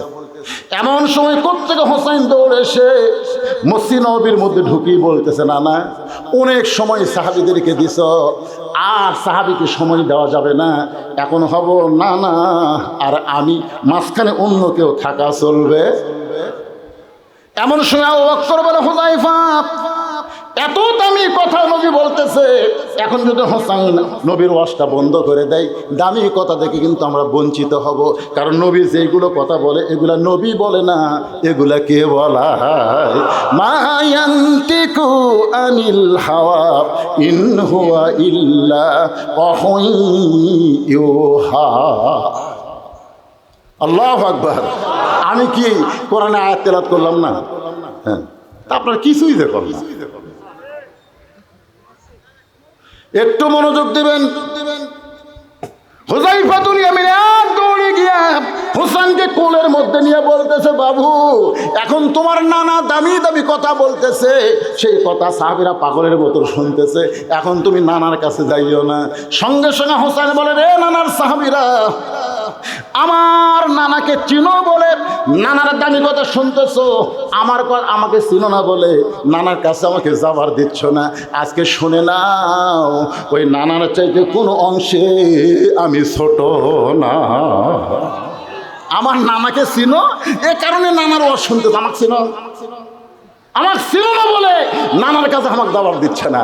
আজকে শুনে নাও, ওই নানার চাইতে আমি নাতি কোনো অংশে ছোট না। যেই কথা ছোট না, হযরত আলী মারছে দৌড়। কি রে, কার সাথে কার তুলনা রে? হ্যাঁ, কুটি কি যাকে আল্লাহ বলেছে ওরা ফানা লাকা যিকরাক, সে নবীর সঙ্গে আমার ছোট্ট হোসেন তুলনা করে কাম তো সারছে। দৌড়ে হুযায়ফার কোল থেকে কাড়িয়ে নিয়ে মুখে একটা ঠাসি মারছে। এই পাগল, কার সাথে তুলনা করিস? মুখ থেকে যখন হাতটা টান দেয়, এমন সময় হোসেন বলে, রে নবীর সাহাবীরা, আগে একজন সাহাবীর কোল থেকে বলেছি নানার চাইতে কোনো অংশ আমি ছোট না, এখন বাবার কোল থেকে বলতেছি ওই নানার চাইতে আমি হোসেন অনেক বড়, কিন্তু আমারে তোমরা চিনো না। যেই কয়েছে অনেক বড়, সঙ্গে সঙ্গে ওমর ফারুক বলে, আলী এত বড় বেয়াদবি আর সহ্য করতে পারি না, তোমার সন্তানকে তুমি সামাল দাও।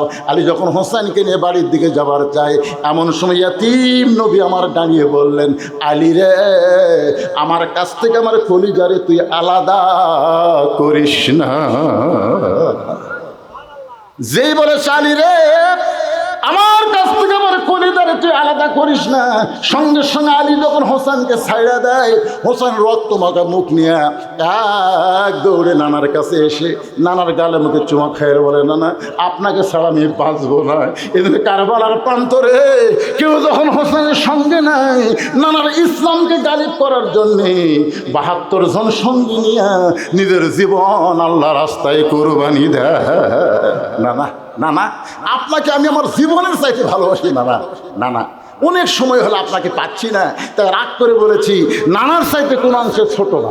নবী বললেন, এ পর্যন্ত শোনা যাচ্ছিল, তুই যদি আমাকে ঘরের মধ্যে একলা বলতি আমি কিছুই বলতাম না, কিন্তু এতগুলো সাহাবীর সামনে এ কথা বলা ঠিক হলো? তুই ঘরের মধ্যে আমাকে বলতিস যে নানা আপনার চাইতে আমি বড়, আমি কিছুই মনে করতাম না, কিন্তু উমর যে খাবার খেপছে এখন তুই বলবি ঘরের মধ্যে কহ, এতগুলো সাহাবীর সামনে বলছিস, তুই কেমনে আমার চাইতে বড় হইলি? একটা বার সাহাবীদের সামনে একটু প্রমাণ কর। হোসেন বলতেছে, না রে, তোমার হোসেন ছোট্ট হবার পারে, কিন্তু হিসাব ছাড়া কথা কোনোদিন বলে না। ওমর ফারুক বলে, হোসেন তুই ছোট্ট মানুষ, কি হিসাব? হোসেন বলে, না তোমার আমার মধ্যে কথা হয়, মাঝখানে ওমর মাথা মারে, কারণ কি?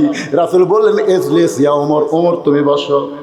হোসেন বলে, না আমার জীবনের ১ নম্বর হিসাব হলো আমার মা আর তোমার মা।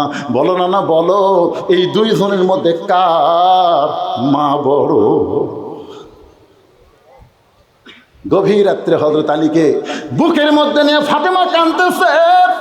আলী বলে, ফাতেমা কান্দার কারণ কি? বলে, আল্লাহ পাক আমার দোয়া কবুল করেছে। আলী মুস্কি মুস্কি হাসি আর বলে, ফাতেমা, দোয়া কবুল হলে মানুষ আনন্দ করে, তুমি কান্দো কেন? বলে, স্বামী কি দোয়া করছে আপনি কি শুনবেন না? আলী বলে, কি দোয়া কবুল করছে আল্লাহ? বলে, আল্লাহ যেন আমাকে পর্দার মধ্যে মৃত্যু দেয়, এই পর্দার মধ্যে মৃত্যু হবে, এই দোয়া আল্লাহ কবুল করেছে। আলী হাসতেছে আর বলতেছে, পাগলি রে, সারা জীবন যে পর্দার মধ্যে থাকলো তাকে তো আল্লাহ পর্দার মধ্যেই মৃত্যু দিবে। ফাতেমা বলে, স্বামী আমার মৃত্যু কখন হবে এইটা কি আপনি জানবেন না? আলী বলে ফাতেমা মৃত্যুর কথা কেউ কোনোদিন জানে না। ফাতেমা বলে স্বামী আল্লাহ পাক আমাকে জানাইছে আজকে গভীর রাত্রে ফাতেমার মৃত্যু হবে। গাছের গোড়া কাটলে গাছটা যেমন ঠাস করে পড়ে যায়, হযরত আলী পড়ে গেলেন তেমনি ঘরের মাঝায়। মা ফাতেমা মুচকি মুচকি হেসে স্বামীর মাথাটা উরাতের উপরে নিয়ে কপালে একটা চুম্বন দিয়া খান্দের বলে স্বামী গো এমন করে আপনি কাঁদবেন না, কারণ দুনিয়া থাকার জায়গা না, আসলে যাইতে হবে। এই দুনিয়া থাকার জায়গা, কথা কন না কেন, থাকার জায়গা। ওরে বাবা কি দেখতেছেন? 6 তলার ভিত দিছি ভাই, 5 তলা হচ্ছে, এখনো 1 তলা রড বেড়ে আছে। 2 কান্দে 2 ফেরেশতা কয় শয়তান উপর দিকে না তাকা, নিচের দিকে তাকা, নিচের দিকে তাকা। তুই যতই বিল্ডিং 6 তলা 7 তলা বানা, তোর ঠিকানা 5 তলায় হবে না, তোর জায়গা হবে নিচ তলায়। জোরে বলেন কথা ঠিক? নিচতলা মানে কি? কথা কয় না, একটু মনোযোগ দিয়ে শুনবেন। ফাতেমা বলে স্বামী গো আমি মরে যাওয়ার পর আমার 3টা চাওয়া আপনাকে গ্রহণ করা লাগবে, 3টা চাওয়া আপনাকে কবুল করা লাগবে। আলী কান্দার বলে ফাতেমা গরিব ছিলাম বলে দুনিয়াতে কিছুই চাইলা না, মরার পরে কি চাইবা ফাতেমা? বলে 1 নম্বর চাওয়া হলো রাতের অন্ধকারে আমাকে দাফন করবেন, পর্দার মধ্যে মৃত্যুবরণ করব, দিনের বেলায় কবর দেবেন চলবে না, রাতের বেলায় আমাকে দাফন করবেন। আমার 2 নম্বর চাওয়া হলো আমার কোনো জানাজার ব্যবস্থা করবেন না। আলী বলে ফাতেমা হাজার হাজার মানুষ তোমার জন্য দোয়া করবে। ফাতেমা কত ভালো, ফাতেমা মুচকি মুচকি হাসের বলে লক্ষ মানুষ যদি ফাতেমা বলে ভালো আর আপনি যদি বলেন ভালো না, ফাতেমার 1 তিল পরিমাণ লাভ হবে না। আর দুনিয়ার তামাম মানুষ যদি বলে ফাতেমা খারাপ আর আপনি যদি বলেন আমার বউ ফাতেমা ভালো, স্বামীর সার্টিফিকেট আল্লাহ 8টা জান্নাতের দরজা খুলে দিবে। ওগো স্বামী আমার 3 নম্বর চাওয়া হলো আমার লাশটা খাটনিতে তুলবেন না, কারণ একজন মেয়ের পর্দা কবর দেওয়া পর্যন্ত, মাটি দেওয়া পর্যন্ত, লাশটা খাটনিতে যখন তুলবেন 4 জন পুরুষ মানুষ ফাতেমার লাশ কাঁধে নিবে। এমন পুরুষ আমি ফাতেমা খুঁজে পাইলাম না। আমার বাবা যদি দুনিয়াতে থাকতো মরা মেয়ের লাশের খাটনি বাবা কাঁধে নিবার পারত, কিন্তু 6 মাস আগে আমার বাবা আমাকে ছেড়ে চলে গেছে। আমার হাসান হোসেন এত ছোট, মায়ের খাটনি কান্দে নিবার পারবে না, তাই বাধ্য হয়ে আপনি একা জান্নাতুল বাকির পূর্ব কোণায় সবুজ রঙের একটা বাতি জ্বলতেছে, ওই বাতি বরাবর আমাকে দাফন করে দিবে। বাজান রে একটু মনোযোগ দিবেন। আপনি যদি আমার কবর খুঁড়তে না পারেন, আপনার বন্ধু কেউ থাকলে তারে বলবেন কবর খুঁড়ে দিতে। আলীর বন্ধু আবু যর গিফারি কবর খুঁড়তে খুঁড়তে কবর থেকে যখন পালায় যায়, ফাতেমার লাশটা কবরে নিয়ে গিয়ে দাফন করার পরে আলী মাটি দিয়ে আল্লাহর কাছে বলতেছে আল্লাহ আমার ফাতেমা রে তুমি কবুল করে নাও। এই দোয়া করার পরে হযরত আলী তাকায় দেখে সামনে 5-6টা পুরাতন কবর দেখা যায়। এই মাত্র ফাতেমার কবর দিল, সেই নতুন কবর আর দেখার উপায় নাই। গোটা জান্নাতুল বাকি দৌড়ায় আর বলে ফাতেমার কবর, আমার ফাতেমার কবর নিজের হাতে দিলাম, সেই কবর কোন জায়গায়? আমার ফাতেমার কবর আর কেন খুঁজে পাই না? কে যেন বলে আলী ফাতেমা পর্দা নিশি, আমি আল্লাহ জোহরা ডিগ্রি দিয়া ফাতেমার কবরটাকে কিয়ামত পর্যন্ত পর্দা করে দিয়েছি। নবী কান্দের বলে হোসেন রে আমার মা আমিনা জান্নাত পাবে কি পাবে না সেই গ্যারান্টি আমি দিবার পারবো না। আর হোসেনের মা ফাতেমা শুধু জান্নাত পাবে না, জান্নাতি নারীদের নেত্রী হবে। আমার মায়ের চাইতে হোসেনের মা ফাতেমা আল্লাহর কাছে কোটি কোটি গুণ বড়। হোসেন বলে না না আচ্ছা ঠিক আছে, মায়ের দিক দিয়ে তো আমি বড় হলাম, তো বাপের দিক দিয়ে? নবী চমকে উঠছে যে এইরকম হিসাব আমার কাছে কেউ চাবে, নবী কল্পনাই করেনি। সোনাল বলেন না কেন, এটা কি জাতা হিসাব? এখন বলেন কার বাপ বড়, আমার বাপ বড় না আপনার বাপ বড়? আপনারা বলেন তো আল্লাহ নবীর বাপের নাম কি? আব্দুল্লাহ। জোরে বলেন নাম কি? জান্নাত পাওয়ার কোনো গ্যারান্টি। আর হাসানের বাবের নাম কি? জান্নাত পাওয়ার গ্যারান্টি কে দিছে? আরো জোরে। এই দুনিয়াতে সমস্ত সাহাবীরাই জান্নাত যাবে, কোন সাহাবীরা জাহান্নামে হবে এইটা বলার শক্তি আমাদের নাই। রাদিয়াল্লাহু আনহুম ওয়ারাদু আন যালিকা লিমান খাশিয়া রাব্বা। এই আয়াতটা প্রমাণ করে দিল যাদের নামের শেষে রাদিয়াল্লাহ লেখা থাকবে তারা বিনা হিসাবে জান্নাতি হবে। এই জন্য সাহাবী নিয়ে কোনো সমালোচনা করা যাবে, সবাই জান্নাতি। কিন্তু 10টার নাম আশারে মুবাশশারা, 10 জন, তার মধ্যে 4 নম্বরে কার নাম? এই ছেলে পেলে কথা কও না কেন বা? এইগুলো নম্বর জানো না আপনারা? 1 নম্বর আবু বকর, 2 নম্বর উমর, 3 নম্বর ওসমান, 4 নম্বর আল্লাহ রাসূল বললেন নম্বরের দিক দিয়ে আলী 4 নম্বর হতে পারে, কিন্তু আমার 4 জন সাহাবী 1 নম্বর। সবাই চিন্তা করতেছে কে রে? 1 নম্বর আবু বকর, 2 নম্বর উমর, 3 নম্বর ওসমান, 4 নম্বর আলী। তাহলে সবাই 1 নম্বর কেমনে হয়?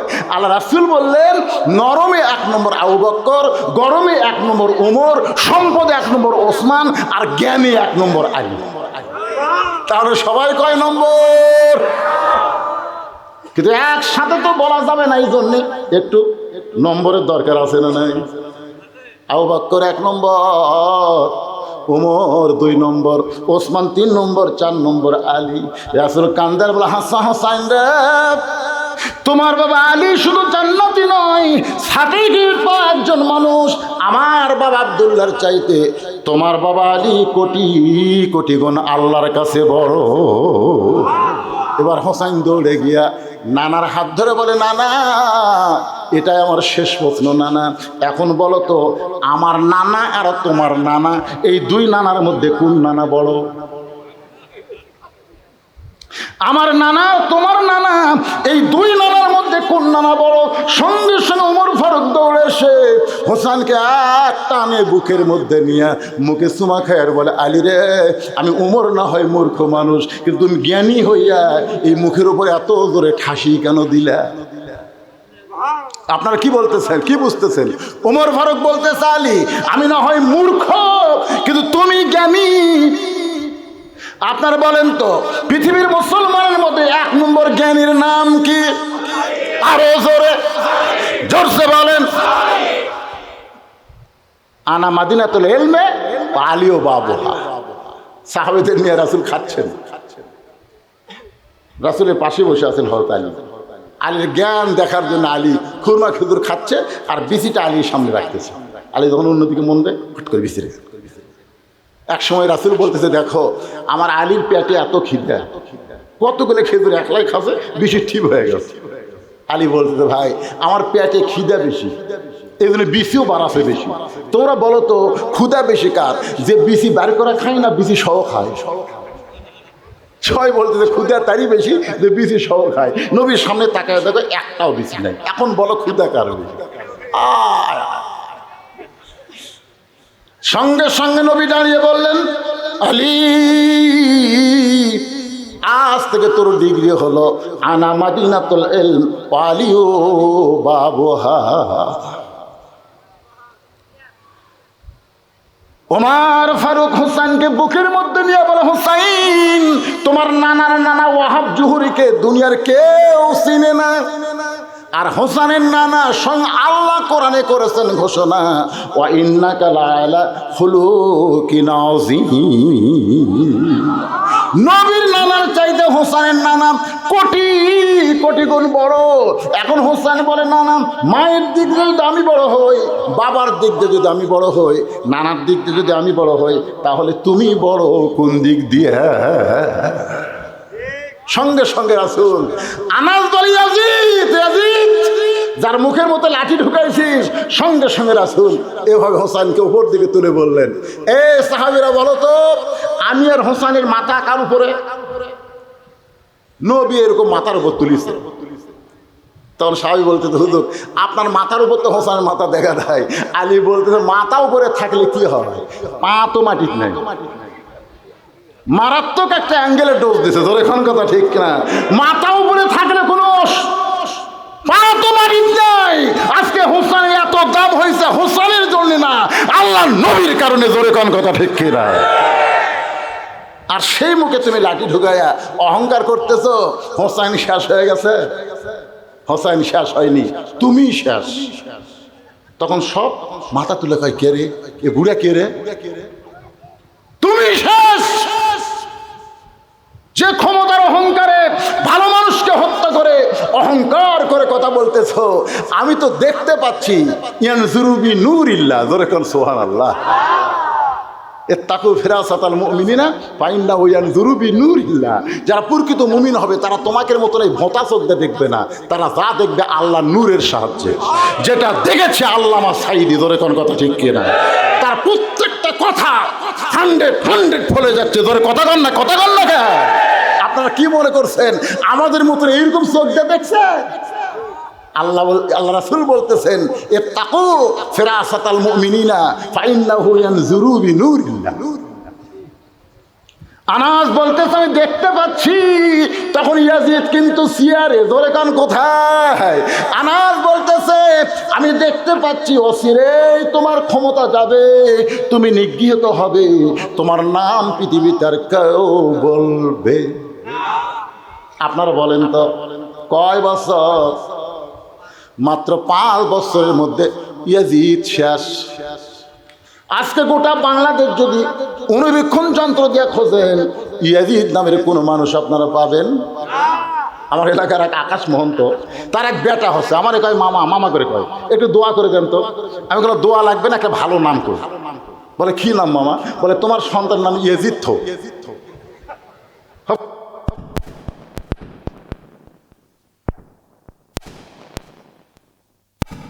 নাম রাখবো? চিন্তা করে দেখেন, ইয়াজিদ বাংলাদেশে খুঁজে পাওয়া যাবে না, প্রত্যেক পাড়ায় পাড়ায় হোসেনকে পাওয়া যাবে। যখন কথা ঠিক। আজকে নতুন করে যে মেয়েরা জন্ম নেবে, বিশ্বাস করেন 50 বছরেও হাসিনা নামে কোনো মেয়ের নাম রাখা হবে না। তাই রে, কি কষ্ট হচ্ছে আপনাকে রে? ওয়াজটা কিসের উপরে? ইন্না লিল্লাহি ওয়া ইন্না ইলাইহি রাজিউন। মুসা বলতেছে আল্লাহ মৃত্যুকে পছন্দ করার 2 নম্বর কারণ হলো আমার মৃত্যুটা কেবলমাত্র আপনার জন্যে। ধরে কোন কার জন্যে? আমার সামনে যারা ওয়াজ শুনতেছেন বসা এবং দাঁড়ায়া, আপনার সকলে 2 হাত তুলে বলবেন আমরা মরবো কার জন্যে? আরো জোরে বলেন কার জন্যে? মাশাআল্লাহ, হাত নামান। আল্লাহর জন্য যদি মরার ব্রেন চিন্তা এবং ঈমান নিয়ে 2 হাত তুলবার পরে বিশ্বাস করেন এই বাংলাদেশে আর কোনোদিন জালেম চেয়ারে বসতে পারবে না। ধরে কোন কথা ঠিক?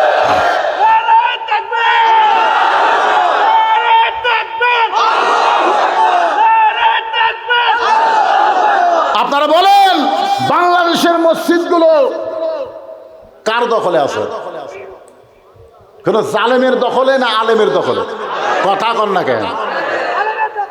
আমার এলাকার হাফিজ সাহেব বলছে হুজুর আজকে আমার জীবন সার্থক। আমি বললাম কেমনে ভাই? আজকে এমপি সাহেব আমার পাশে নামাজ পড়ছে হুজুর। 6 মাস হলে আমার বেতন বাকি, অসুবিধা নেই, কিন্তু এমপি হুজুর আমার পাশে। একটা লোক করলো না এমপি আপনি সামনে যান, আপনি আমাদের নেতা সামনে যান।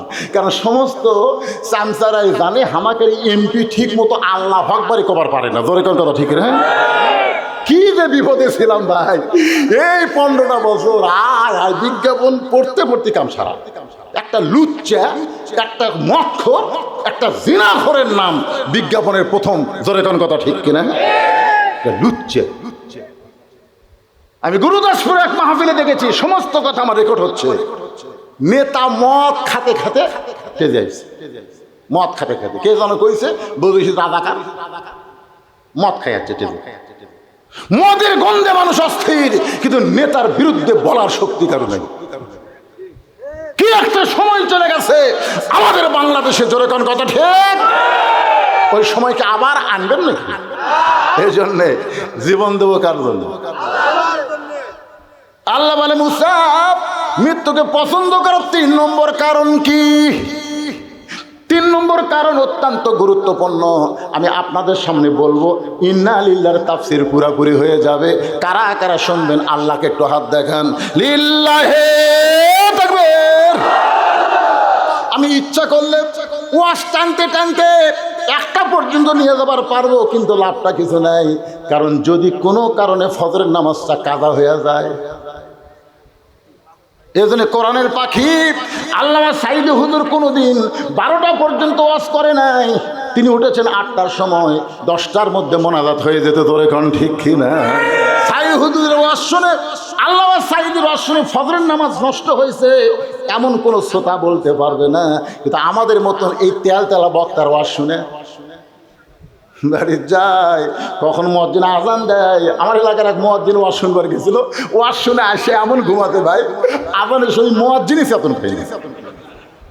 যারা ওয়াজ শুনবার যায়নি তারা সব মসজিদে গেছে। তারা মসজিদে গেছে, কে রে মুয়াজ্জিন আসেনি কেন? মানে ওরকে প্রতিদিন উঠে উঠে একটা অভ্যাস হয়ে গেছে, আজান আর লাগ না, আজান ছাড়াই আর চেতন পায়। উঠে মসজিদে যায় দেখে মুয়াজ্জিনই নাই। কিন্তু আমরা চেতন পেলাম, মুয়াজ্জিন পায় না কেন? সব আস্তে আস্তে মুয়াজ্জিনের বাড়িতে গেছে। মুয়াজ্জিন সাহেব, মুয়াজ্জিন সাহেব। মুয়াজ্জিন বের হয়েছে করে বলতেছে, কি ভাই? বলে আজান যে হয় নাই, তো ওয়াজ শুনবার গেছিলাম। ওরা বলতেছে আমরা যাইনি, চেতন পাচ্ছি, আর তুই যাই আছে চেতন পাসনি কি? মুসা আলাইহিস সালাম মৃত্যুকে পছন্দ করার 3 নম্বর কারণ অত্যন্ত গুরুত্বপূর্ণ কারণ, আমাদের সকলের শুনতেই হবে। 2টা শুনেছি। 1 নম্বর কারণ হলো না মরলে জান্নাতে যাওয়া। বিশ্বাস করেন আপনারা? না মরলে জান্নাতে যাওয়া যাবে? লাইলাতুল মেরাজে নবী আমাদের ইমামতি করছিলেন বাইতুল মুকাদ্দাসে, যে বাইতুল মুকাদ্দাস এখন ইসরায়েলের ইহুদিরা দখল করার পায় তারা করতেছে। জোরে খান কথা ঠিক কিনা? আপনার বাইতুল মুকাদ্দাস বোঝেন? যে বাইতুল মুকাদ্দাসে আমাদের নবী হয়েছিল ইমাম, আর সমস্ত নবী রাসূল হয়েছিল মুসল্লি। সেই বাইতুল মুকাদ্দাস মসজিদ হিসেবে আল্লাহ কোরআনে ঘোষণা করেছে, অথচ ইহুদির বাচ্চারা সেই বাইতুল মুকাদ্দাস দখল করতে চায়। ফিলিস্তিনের সন্তান হওয়ার পরেই মা বলে বাইতুল মুকাদ্দাসের জন্য তোকে ছেড়ে দিলাম, আমরা কোনো সন্তান জন্ম দেই না, আমরা মুজাহিদের জন্ম দেই। ইসরায়েলি ইহুদিরা ফিলিস্তিনের শিশু বাচ্চাদের হত্যা করতেছে, তারপরও মায়েরা পিছন দিকে হয় না। দরকারে সব মুসলমান মরবে, ইহুদির হাতে বাইতুল মুকাদ্দাস দেওয়া যাবে না। ধরে দেখেন দেখেন কি শালা তাকবীর দেখেন। এই তাকবীর দিবার তোমার কে কছে রে? এই তাকবীর শুনে ওরা বলবে হুজুর যতই ওয়াজ করুক কাম হবে না। মৃত্যুকে পছন্দ করার 3 নম্বর কারণ বলার আগে আমি আপনাদের সামনে একটা গান গাবো। যদি ফুলগুলো হয় অভিমানী ঝরে যায়, আমি মালা গেথে বলো কারে পরাবো, সে যে কেন এলো না কিছু ভালো লাগে না, আসল জায়গায় আসো মজা দেখাও। আসল জায়গা বোঝেন? নাম কি? আরো জোরে বলেন। মুনকির নাকির 3টা প্রশ্ন করবে। ইমাম গাজ্জালী রহমতুল্লাহ আলাইহি ইহয়া উলুমুদ্দিন কিতাবের মধ্যে লেখছে, নামাজ নিয়ে যারা কবরে গেছে, ফজরের নামাজ পড়ছে, যোহর নামাজ আদায় করার আগে মৃত্যু হয়ে গেছে, অসুস্থ হয়ে যদি 2-1 ওয়াক্ত কাজা হয় সেটা ধরার মধ্যে না, কিন্তু নামাজ পড়া অবস্থায় দুনিয়া থেকে বিদায় হয়ে গেছে। মুনকির নাকির এসে বলতেছে, মান রব্বুকা, তোমার রবকে?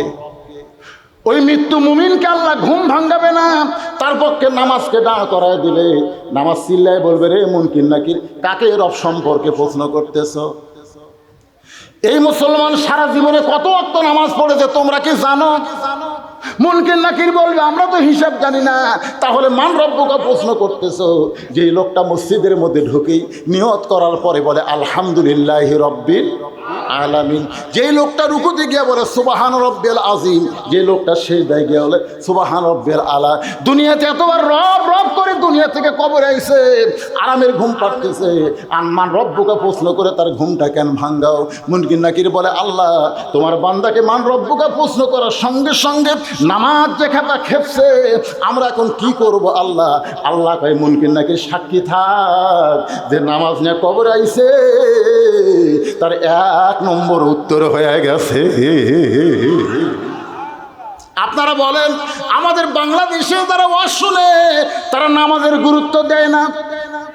ওয়াজ দিয়ে কোনো বক্তা বাংলাদেশে নামাজ কায়েম করতে পারবে না। নামাজ যদি কায়েম করতে হয় আল্লাহর কোরআনের আইন দরকার। এই জন্য কোরআনে বলা হয়েছে আল্লাযীনা ইম্মাক্কান্নাহুম ফিল আরদ। মুসলমানের মধ্যে কাউকে যখন প্রধানমন্ত্রিত্ব দেওয়া হবে, প্রধানমন্ত্রী চেয়ারে বসার পরে তার 1 নম্বর দায়িত্ব হলো পদ্মা সেতু নির্মাণ করা। ঠিক, 1 নম্বর দায়িত্ব পদ্মা সেতু। 1 নম্বর দায়িত্ব হলো রাস্তার উপর ফ্লাইওভার করা। 1 নম্বর দায়িত্ব হলো বাল্য বিয়া বন্ধ করা। কত বড় সর্বনাশ! বাল্য প্রেম বন্ধ না করে বাল্য বিয়া বন্ধ করছে। ধরে কোন কথা ঠিক কিনা? আপনারা কোরআন হাদিস দেখে বলতে পারবেন বাল্য বিয়া হারাম? বলতে পারবেন? তাহলে এ বাংলাদেশ আইন করলো বাল্য বিয়া বন্ধ করো, বাল্য প্রেম চালু করো। ওরে বাবা, আমার এলাকার ক্লাস 5-এর এক ছেলে ক্লাস 4-এর মেয়ে গেলে বার হয়ে গেছে। দুইজনে কিছুই বোঝে না, মোবাইল চালাতে চালাতে লাইন হয়ে গেছে। আল্লাহর কোরআন দিয়ে যখন রাষ্ট্র চলবে, মাদকমুক্ত সমাজ বন্ধ করো, এইগুলো কাজ হতে পারে, তবে একটাও 1 নম্বর কাজ না। 1 নম্বর কাজ হলো আকামুস সালাত, নামাজ কায়েম করো। নামাজ যদি কায়েম হয়ে যায়, ওই ছেলেদেরকে বলা লাগবে বাবা বাবা তোর হাতে 4G 5G মোবাইল আছে রে, এই খবরদার অশ্লীল ভিডিও দেখিস না। এরকম ওয়াজ করে বক্তা চলে গেছে, ওরা জানলা দরজা বন্ধ করে বলতেছে কেউ তো দেখতেছে না, এই সময় মেরে দিই। আপনারা বলেন তো দরজা জানলা বন্ধ করলে কেউ দেখে? এই বিশ্বাস কখন হবে? ইন্নাস সালাতা তানহানিল ফাহশাই ওয়াল মুনকার। একমাত্র নামাজই পারে মানুষকে যাবতীয় অশ্লীলতা এবং ফাহিশা কাজ থেকে বিরত রাখতে। আপনারা বলেন তো এশার নামাজ জামাতে আদায় করে ওই মুসল্লি কোনোদিন অশ্লীল ভিডিও দেখবে? এ কথা বল না কেন?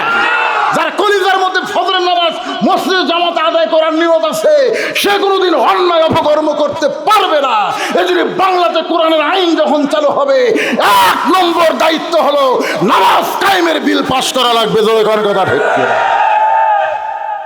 2 নম্বর হলো আতাউ যাকাত, যাকাত ভিত্তিক অর্থনীতি চালু করা লাগবে। আজকে আমাদের বাংলাদেশে যাকাত ভিত্তিক অর্থনীতি যখন চালু হবে, তখন কোনো গরিব মানুষ ধনীর বাড়ি যাওয়া লাগবে না, বরং ধনীরা, এই কথাটা মনোযোগ দিয়ে শোনেন, ধনীরাই গরিবের বাড়ি যাবে। কিন্তু গরিবেরা 5 ওয়াক্ত নামাজ জামাতে পড়ার কারণে ইয়াকা নাবুদু ওয়া ইয়াকা নাস্তাইন, ইবাদত করি কার? সাহায্য চাবো তার কাছে। 1 ব্যাগ টাকা নিয়ে গরিবের দরজা দিয়ে বলতেছে ভাই আমার 2.5 টাকা তোর। হিসাব করে 1 ব্যাগ টাকা হচ্ছে, যাকাতে টাকা লে। তখন বলতেছে রে 5 ওয়াক্ত নামাজ পড়ি, তোর যাকাতের টাকা নেওয়ার জন্য। আমার এলাকার এক হাজি সাহেব সারা জীবন রোজা রাখছে, কিন্তু কারো বাড়িতে ইফতার করে যায় না। সবাই বলে হুজুর হাজি সাহেব দাওয়াত দিয়ে ইফতারি যায় না। আমি কোনো হাজি সাহেব যান না কেন? বলে হুজুর এত কষ্ট করে রোজা থাকে, পাক রোজার সব দেবো, দরকার হলে পানি খেজুর দিয়ে ইফতার করবো হুজুর। ওর বাড়ির যে আমি রোজা দিয়ে ইফতার করতে পারবো না। আসলে কে বুঝাইছে আল্লাহ ভালো করে, কারো বাড়িতে ইফতার করবো না, না খাওয়া থাকবো রে, তোর যাকাতের টাকা নিব না রে। আর এক বাড়ির যায়, দরজা বন্ধ করে দেয়। 1 ব্যাগ টাকা 7 দিন ঘুরিছে। এখন ধনী কান্দার আল্লাহ আমার গরিব করে দাও, আমার গরিব করে দাও। কি আইন চালু হলো, আমার ঘুরতি মাথা শেষ। লোকালয়ের মধ্যে যখন গরিব পাওয়া যায় নাই, মরুভূমির মধ্যে 1 ব্যাগ টাকা নিয়ে লোকটা গরিব খুঁজতেছে, হঠাৎ দেখতে পায় বস্তা মাথায় দিয়ে গাছের ছায় একজন ঘুম পাড়তেছে। বেগলা মনে করছে গরিব পাইছে, আসসালামু আলাইকুম। বস্তালা লাভ 2 টাকা, আলহামদুলিল্লাহ। ব্যাগ এলাকায় কে ভাই তোমারে সালাম দিলাম, ওয়ালাইকুম আসসালাম না বলে আলহামদুলিল্লাহ কেন? বলে 1 বস্তা টাকা নিয়ে 15 দিন ঘুরতেছি, এখনো গরিব পাই নাই, তোরে গরিব মনে করে আল্লাহর শুকরিয়া আদায় করলাম। টাকার বস্তালে উনি কই ব্যাগ লে, আমি ঘুরছি 7 দিন, তুই ঘুরলি 15 দিন, তাহলে গরিব গেল কোন জায়গায়? যাকাত ভিত্তিক অর্থনীতি যখন চালু হবে, ওই দেশের জন্য আল্লাহ গজবের দরজা বন্ধ করে রহমত আর বরকতের দরজা খুলে দিবে। লোকটা সুদ খায়, কিন্তু 2টা নবীর নাম লে বসে আছে। আমি এটা 2005 কি 6 সালে ডক্টর ইউনূসের বিরুদ্ধে একটা ওয়াজ করছিলাম। সে ওয়াজ এখন ধরা পড়ছে। আমি কোনোদিন কল্পনা করিনি যে এই ইউনূস খালি সরকার হচ্ছে। এক সাংবাদিক বলতেছে, প্রধানমন্ত্রী, সাবেক প্রধানমন্ত্রী হাসিনা কি আপনি মহাবিপদে আছেন, কোন দোয়া পড়তেছেন? হায় হায় রে, এমন এক দোয়া, বিপদের দোয়া, নামটাও ইউনূস। 2টা নবীর নাম নিয়ে বসে আছে, 2টা নবী, একটা হলো মুহাম্মদ সাল্লাল্লাহু আলাইহি সাল্লাম, আর একটা ইউনূস, মুহাম্মদ ইউনূস। ইউনূস নবীরে খাইলো মাছেতে গিলিয়া, ইউনূস নবীরে খাইলো মাছেতে গিলিয়া, ফেরেশতা পাঠাইলো আল্লাহ ইসমে আজম দিয়া, দমে দমে সে হরদম পড়ে সে ইসমে আজম। মাছের উদর হইতে আল্লাহ বাঁচাইলো প্রাণ। সবাই বলেন আল্লাহু আল্লাহু, তুমি জাল্লে জালালুহু, শেষ করা তো যাই না গে তোমার গুণগান। আল্লাহু আকবার। মুসা বলতেছে আল্লাহ মৃত্যুকে পছন্দ করে 3 নম্বর কারণ হলো মিশে মায়াই বন্দি থাইকা, মিশে মায়াই বন্দি থাইকা করলাম কত খেলা, পশ্চিমে তাকায়া দেখো তোমার ডুইবা গেছে বেলা। এই গান গাইলে গুনাহ হবে?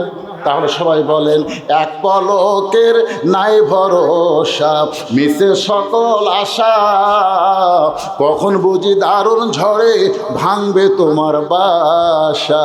বাল তুসিরুনাল হায়াতাদ দুনিয়া ওয়াল আখিরাতু খায়রু ওয়া আবকা।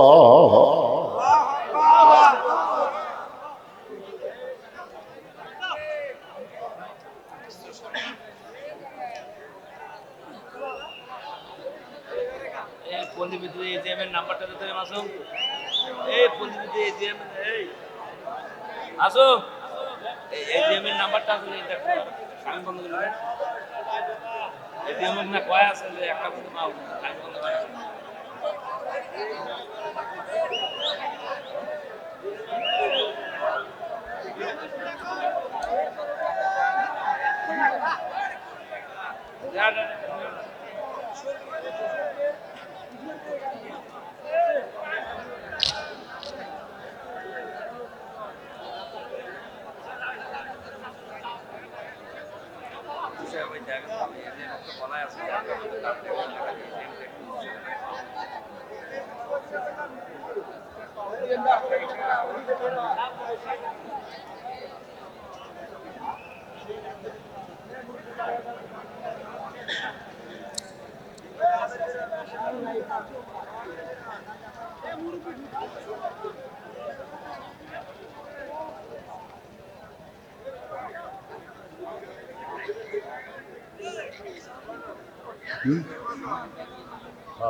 পিছন দিক থেকে বাবা, পিছন দিক থেকে ব্যাক করবে,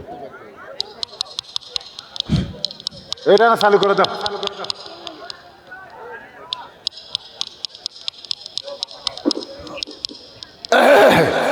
কি অবস্থা, একটু অন্ধকার হয়েছে আর মজা পাইছেন, কেউ দেখতেছেন আপনার ওটা, আমার কলজা ভরে গেছে। আমি বুঝতে পারছি ফ্যান যখন বন্ধ হচ্ছে যে আপনারা কত গরমের মধ্যে চাপাচাপি করে বসে আছেন। আল্লাহ আজকে কোরআনের তাফসীর শুনতে এসে, ইন্নালিল্লাহর তাফসীর শুনতে এসে যে শরীর ঘামে গেল, ওই শরীরের জন্য তুমি জাহান্নামের আগুন হারাম করে দাও। জোরে বলে আমিন। আল্লাহ পারে কি পারে না? আপনারা আজকে বুঝাই দিলেন অন্ধকার আমাদের পছন্দ না, আমাদের পছন্দ হলো আলো। অন্ধকার আমাদের ভালো লাগে না। আল্লাহর আলো হচ্ছে কোরআন, যেই কোরআনের আইন থাকবে আলোকিত হয়ে, জালেমের কোন আইন অন্ধকার হয়ে বাংলার জমিন আর যেন জ্বলতে না পারে। ধরে কোন কথা ঠিক কিনা? এদের স্লোগান হলো আল কোরআনের আলো। কোরআন কি? কোরআন কি? আলো। কোরআন আছে বাংলাদেশে, খালি ওয়াজ আছে, ওয়াজ। কত বড় গুরুত্ব কথা। মুসা বলতেছে আল্লাহ মৃত্যুকে পছন্দ করার 3 নম্বর কারণ হলো, এখনো কারণটা আমি বলি নাই, মজার কারণ। ধরে কারণ কি কারণ? এটা শোনার পরে আপনাকে মৃত্যু নিয়ে কোনো টেনশন করা লাগবে না। মরা কোনো ফ্যাক্টর না ভাই। আপনি মনে করতেছেন হুজুর মরে গেলি শেষ, এটা নাস্তিকদের কথা, মরে গেলে শেষ। আমার আগে আমার ভাই দ্বিতীয় বক্তা সাহেব ওয়াজ করেছেন, মিনহা খালাকনাকুম অফিহা নুইদুকুম অমিনহা নুখরিজুকুম তারাতান উখরা। শোনেননি আপনারা? শোনেননি? ওয়াজটা তো শুনছেন। উনি হয়তো ব্যাখ্যা করে যাননি, কিন্তু ব্যাপারটা মুসা আলাইহিস সালামের 3 নম্বর, খুব খেয়াল করে, মৃত্যুকে পছন্দ করার 3 নম্বর কারণ। 3 নম্বর কারণ বলবো, আর এই কারণ বলার সময় আপনাদের কাছে গোরস্থান কমিটির পক্ষ থেকে ব্যাগ চলে যাবে। জীবনের শেষ দান মনে করবেন, এটাই আমার জীবনের শেষ দান। এই মনে করে ব্যাগের মধ্যে যে যা পারবেন আল্লাহর হস্তে আপনারা দিবেন। 10 পারেন, 20 পারেন, 50 পারেন, 100 পারেন, আল্লাহর হস্তে দিবেন। আমার মা বোনেরা যারা পর্দার অন্তরে আছে তাদেরকেও বলবো, মা আল্লাহ যেন ফাতেমার সঙ্গে আপনাদেরকে জান্নাত দেয়। সেই ফাতেমা পর্দা নিশি মতো আল্লাহ কবুল করে নেয়। আপনারাও আল্লাহর হস্তে দিবেন। আসলে যাইতে হবে, বিশ্বাস করে দিবে। জীবনের শেষ দান মনে করে ওই ব্যাগ যে আপনাদের মধ্যে ঢুকছে ব্যাগটা ঢুকছে। এই ব্যাগ কোথায়? একজনও দেখা যায় না। ব্যাগ আল্লাহরা কোথায়? চলে গেছে। ব্যাগের আদায় শেষ। কোথায় কোথায়? একজনকেও তো দেখা যায় না ভাই।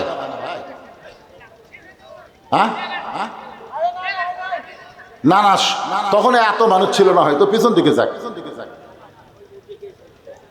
এ ব্যাগ আলে ভাইরা কোথায় রে? একজনও হাত তুলে দেখায় না রে বা। এই একটা, এটি একটা, ভিতরে ঢোকেন। আর উঠে কেন? এরা উঠে কেন? যারাই উঠবে এই সময় 3 নম্বর কারণ না শোনা যারা উঠবে, প্যারালাইসিস ব্যারাম বোঝেন। এখন আপনারা হাত তুলে বলছেন শুনবো, লিমা তাকুলু মা লা তাফালুন। কথার সাথে কাজের মিল নাই। এরা কি কথা কয় না? আপনারা কোরআন বাংলাদেশে চালু হোক, আপনারা তো চাবেন না। এমনি এমনি বক্তার তালে হাত তুলছেন নাকি? এই হাত যারা তুললেন, মুসা আলাইহিস সালামের মৃত্যুকে পছন্দ করার 3 নম্বর কারণ শুনবো, আর না শুনে আপনি চলে যাচ্ছেন। তার মানে আপনারা কি মনে করছেন সারা রাত ওয়াজ হবে? কারেন্ট চলে গেছে, সিগন্যাল দিয়েছে। কারণ যেই কারেন্ট চলে গেছে আমি ঘড়ির দিকে দিকে কাটায় 12। তার মানে বোঝা গেল 12টার পরে তারিখ পরিবর্তন হয়। বক্তা যে তারিখে দাওয়াত দিচ্ছে ওই তারিখে ওয়াজ করবে, অন্য তারিখে কি যাবি?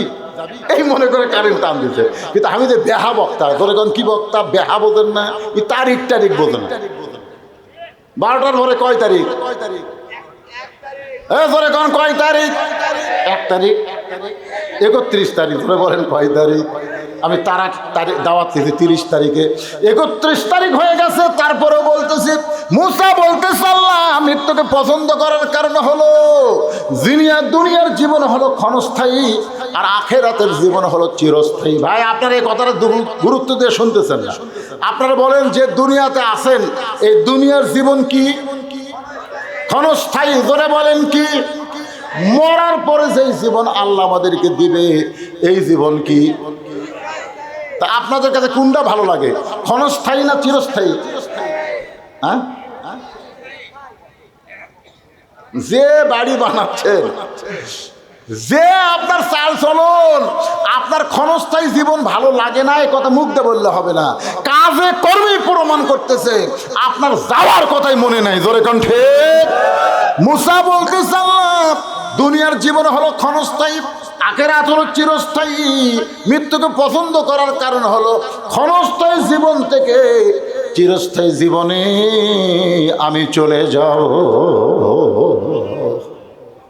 আজকে এই মাহফিলে যারা আলোচনা শুনলাম, কোন বনেরই পাখি তুমি, হ্যাঁ, মহিলাদের কাছেও ব্যাগ গেছে। আমার মা বোনের আল্লাহর হস্তে দান করবেন। মা মেয়েদের মন নরম, যাদের বাপ মা কবরে গেছে, বাপ মা রোহের মাগফিরাতে আল্লাহর হস্তে দিবেন।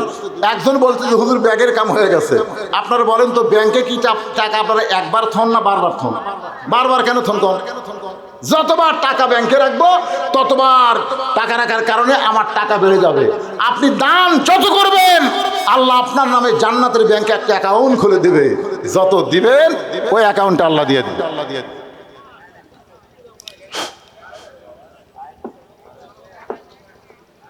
সকলে ইস্তেগফার পড়েন। যারা দাঁড়িয়ে আছেন, বসে আছেন, সবাইকে বলতেছি, গোরস্থানে যারা মায়াত আছে তাদের সকলে রুহের মাগফিরাতে দোয়া করা হবে। সকলে ইস্তেগফার পড়েন। আস্তাগফিরুল্লাহাল্লাযী লা ইলাহা ইল্লা হুয়াল হাইয়ুল কাইয়্যুম ওয়া তুবু ইলাইহি লা হাওলা ওয়া লা কুওয়াতা ইল্লা বিল্লাহিল আলিয়্যিল আযীম। আল্লাহুম্মা সাল্লি আলা মুহাম্মাদ। সবার জন্য আমার ভাইজান এতবার আমার বাড়ির কাছে এই মাহফিলের জন্য আল্লাহ কবুল করেনি, এবারেকার সময় মতো কবুল করছে। এর আগে হয়তো আমি আসতাম তেল তেলে মারা দিয়ে চলে যেতাম। তোরে কোন ঠিক